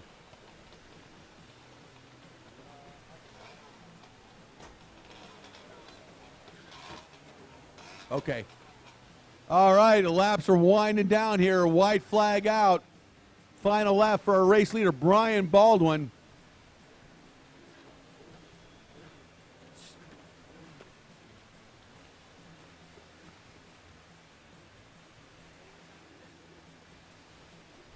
Let's keep an eye on the battle for third right now. Snyder and D-Mac. Here comes D-Mac trying to stuff it inside of Troy Snyder. They're going to have one more lap. Look at this battle down the front straightaway. Here goes Snyder. Here goes D-Mac. Brian Baldwin's going to take the checkered flag and the win. But the battle, watch this battle for third. Tim Miller's going to bring the 37 Yamaha in for second place. But the battle right now is awesome. It's on the outside left-hand part of the racetrack, onto the back straightaway. Troy Snyder and Dennis Mack going at it tooth and nail here in this second moto. It's Snyder able to fend off every effort that D-Mac has made this entire moto, and this has been an epic battle between these two riders. Here we go, a couple turns to go. Looks like Snyder's going to get the better of D-Mac and keep him behind him. Oh no.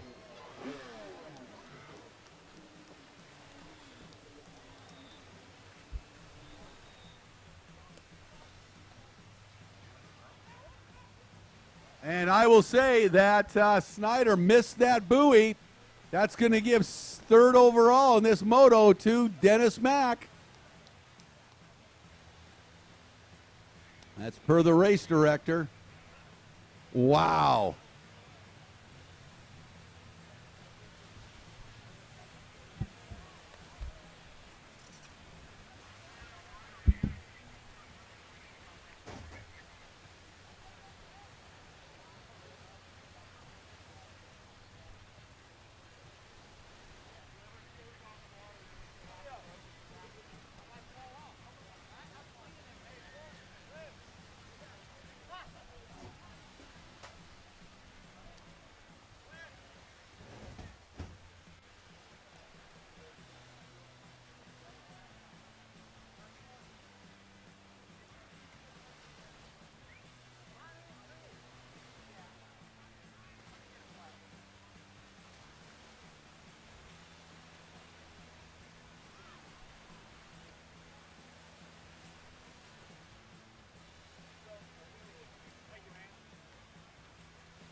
All right, we are going to have freestyle here in just a couple of minutes. So we'll need our freestyle competitors to make their way down to the staging area. And we will get rolling with freestyle here in just a couple of minutes.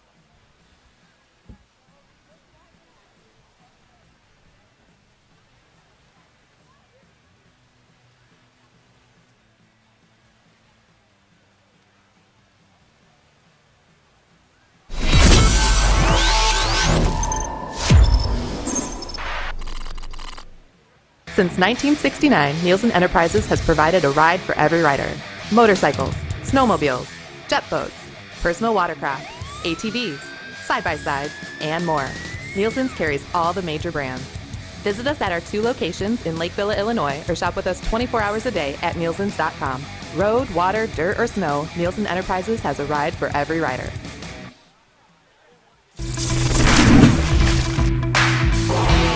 Pro Watercross Tour is the best venues, the best competition. This is where we want to be.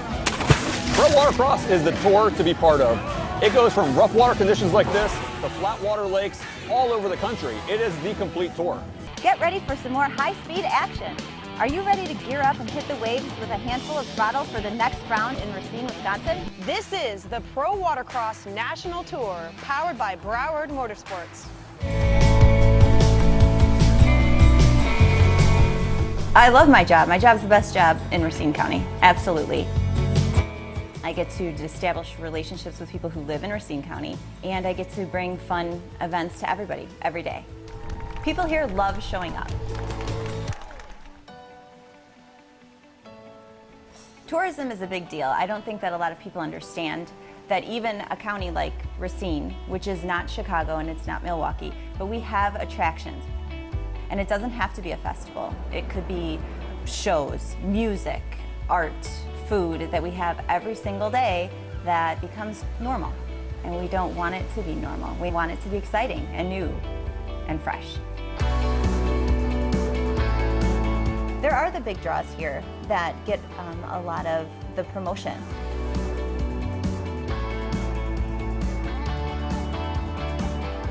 But it's the surprise of finding something new and something exciting and cool that you didn't even know existed here. And the next thing you know, you're in it and you're doing it.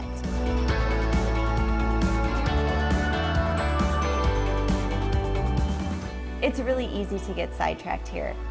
For example, with my family, we wake up and we'll look at the calendar of events and say, let's go try this out. The next thing you know, you're driving past a farm or somewhere out that says, welcome, stop in. And then you're there and the entire day is done and gone and you're still at that farm. You're still on a side street that you didn't ever plan to stop at. And we never even make it to where we started.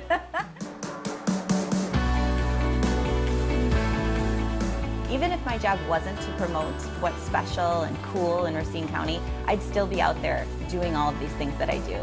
And I'd be promoting Once again, it. we'd like to welcome everybody out place to be. this afternoon to the Nielsen Enterprises Pro Watercross National Tour powered by Broward Motorsports. We just finished the second motos in our pro division here today. We've got one more set of motos to go this afternoon.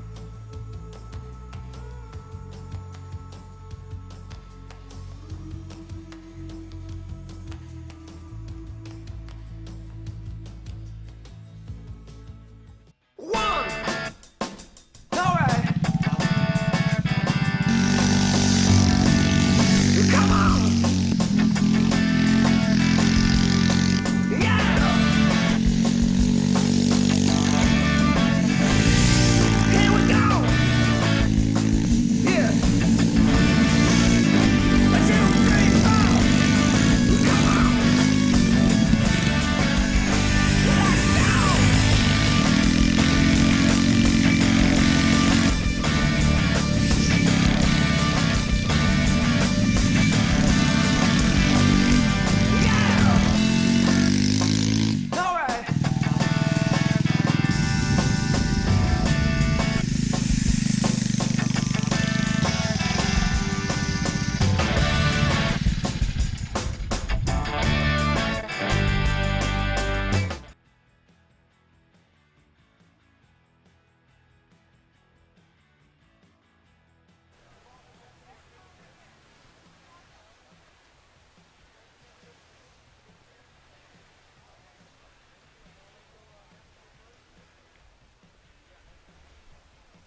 All right, Kurt, in case you didn't hear me, we do have batteries, so come on back up.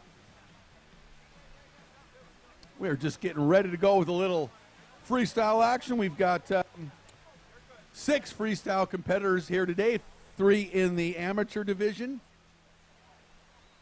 and 3 in the pro class.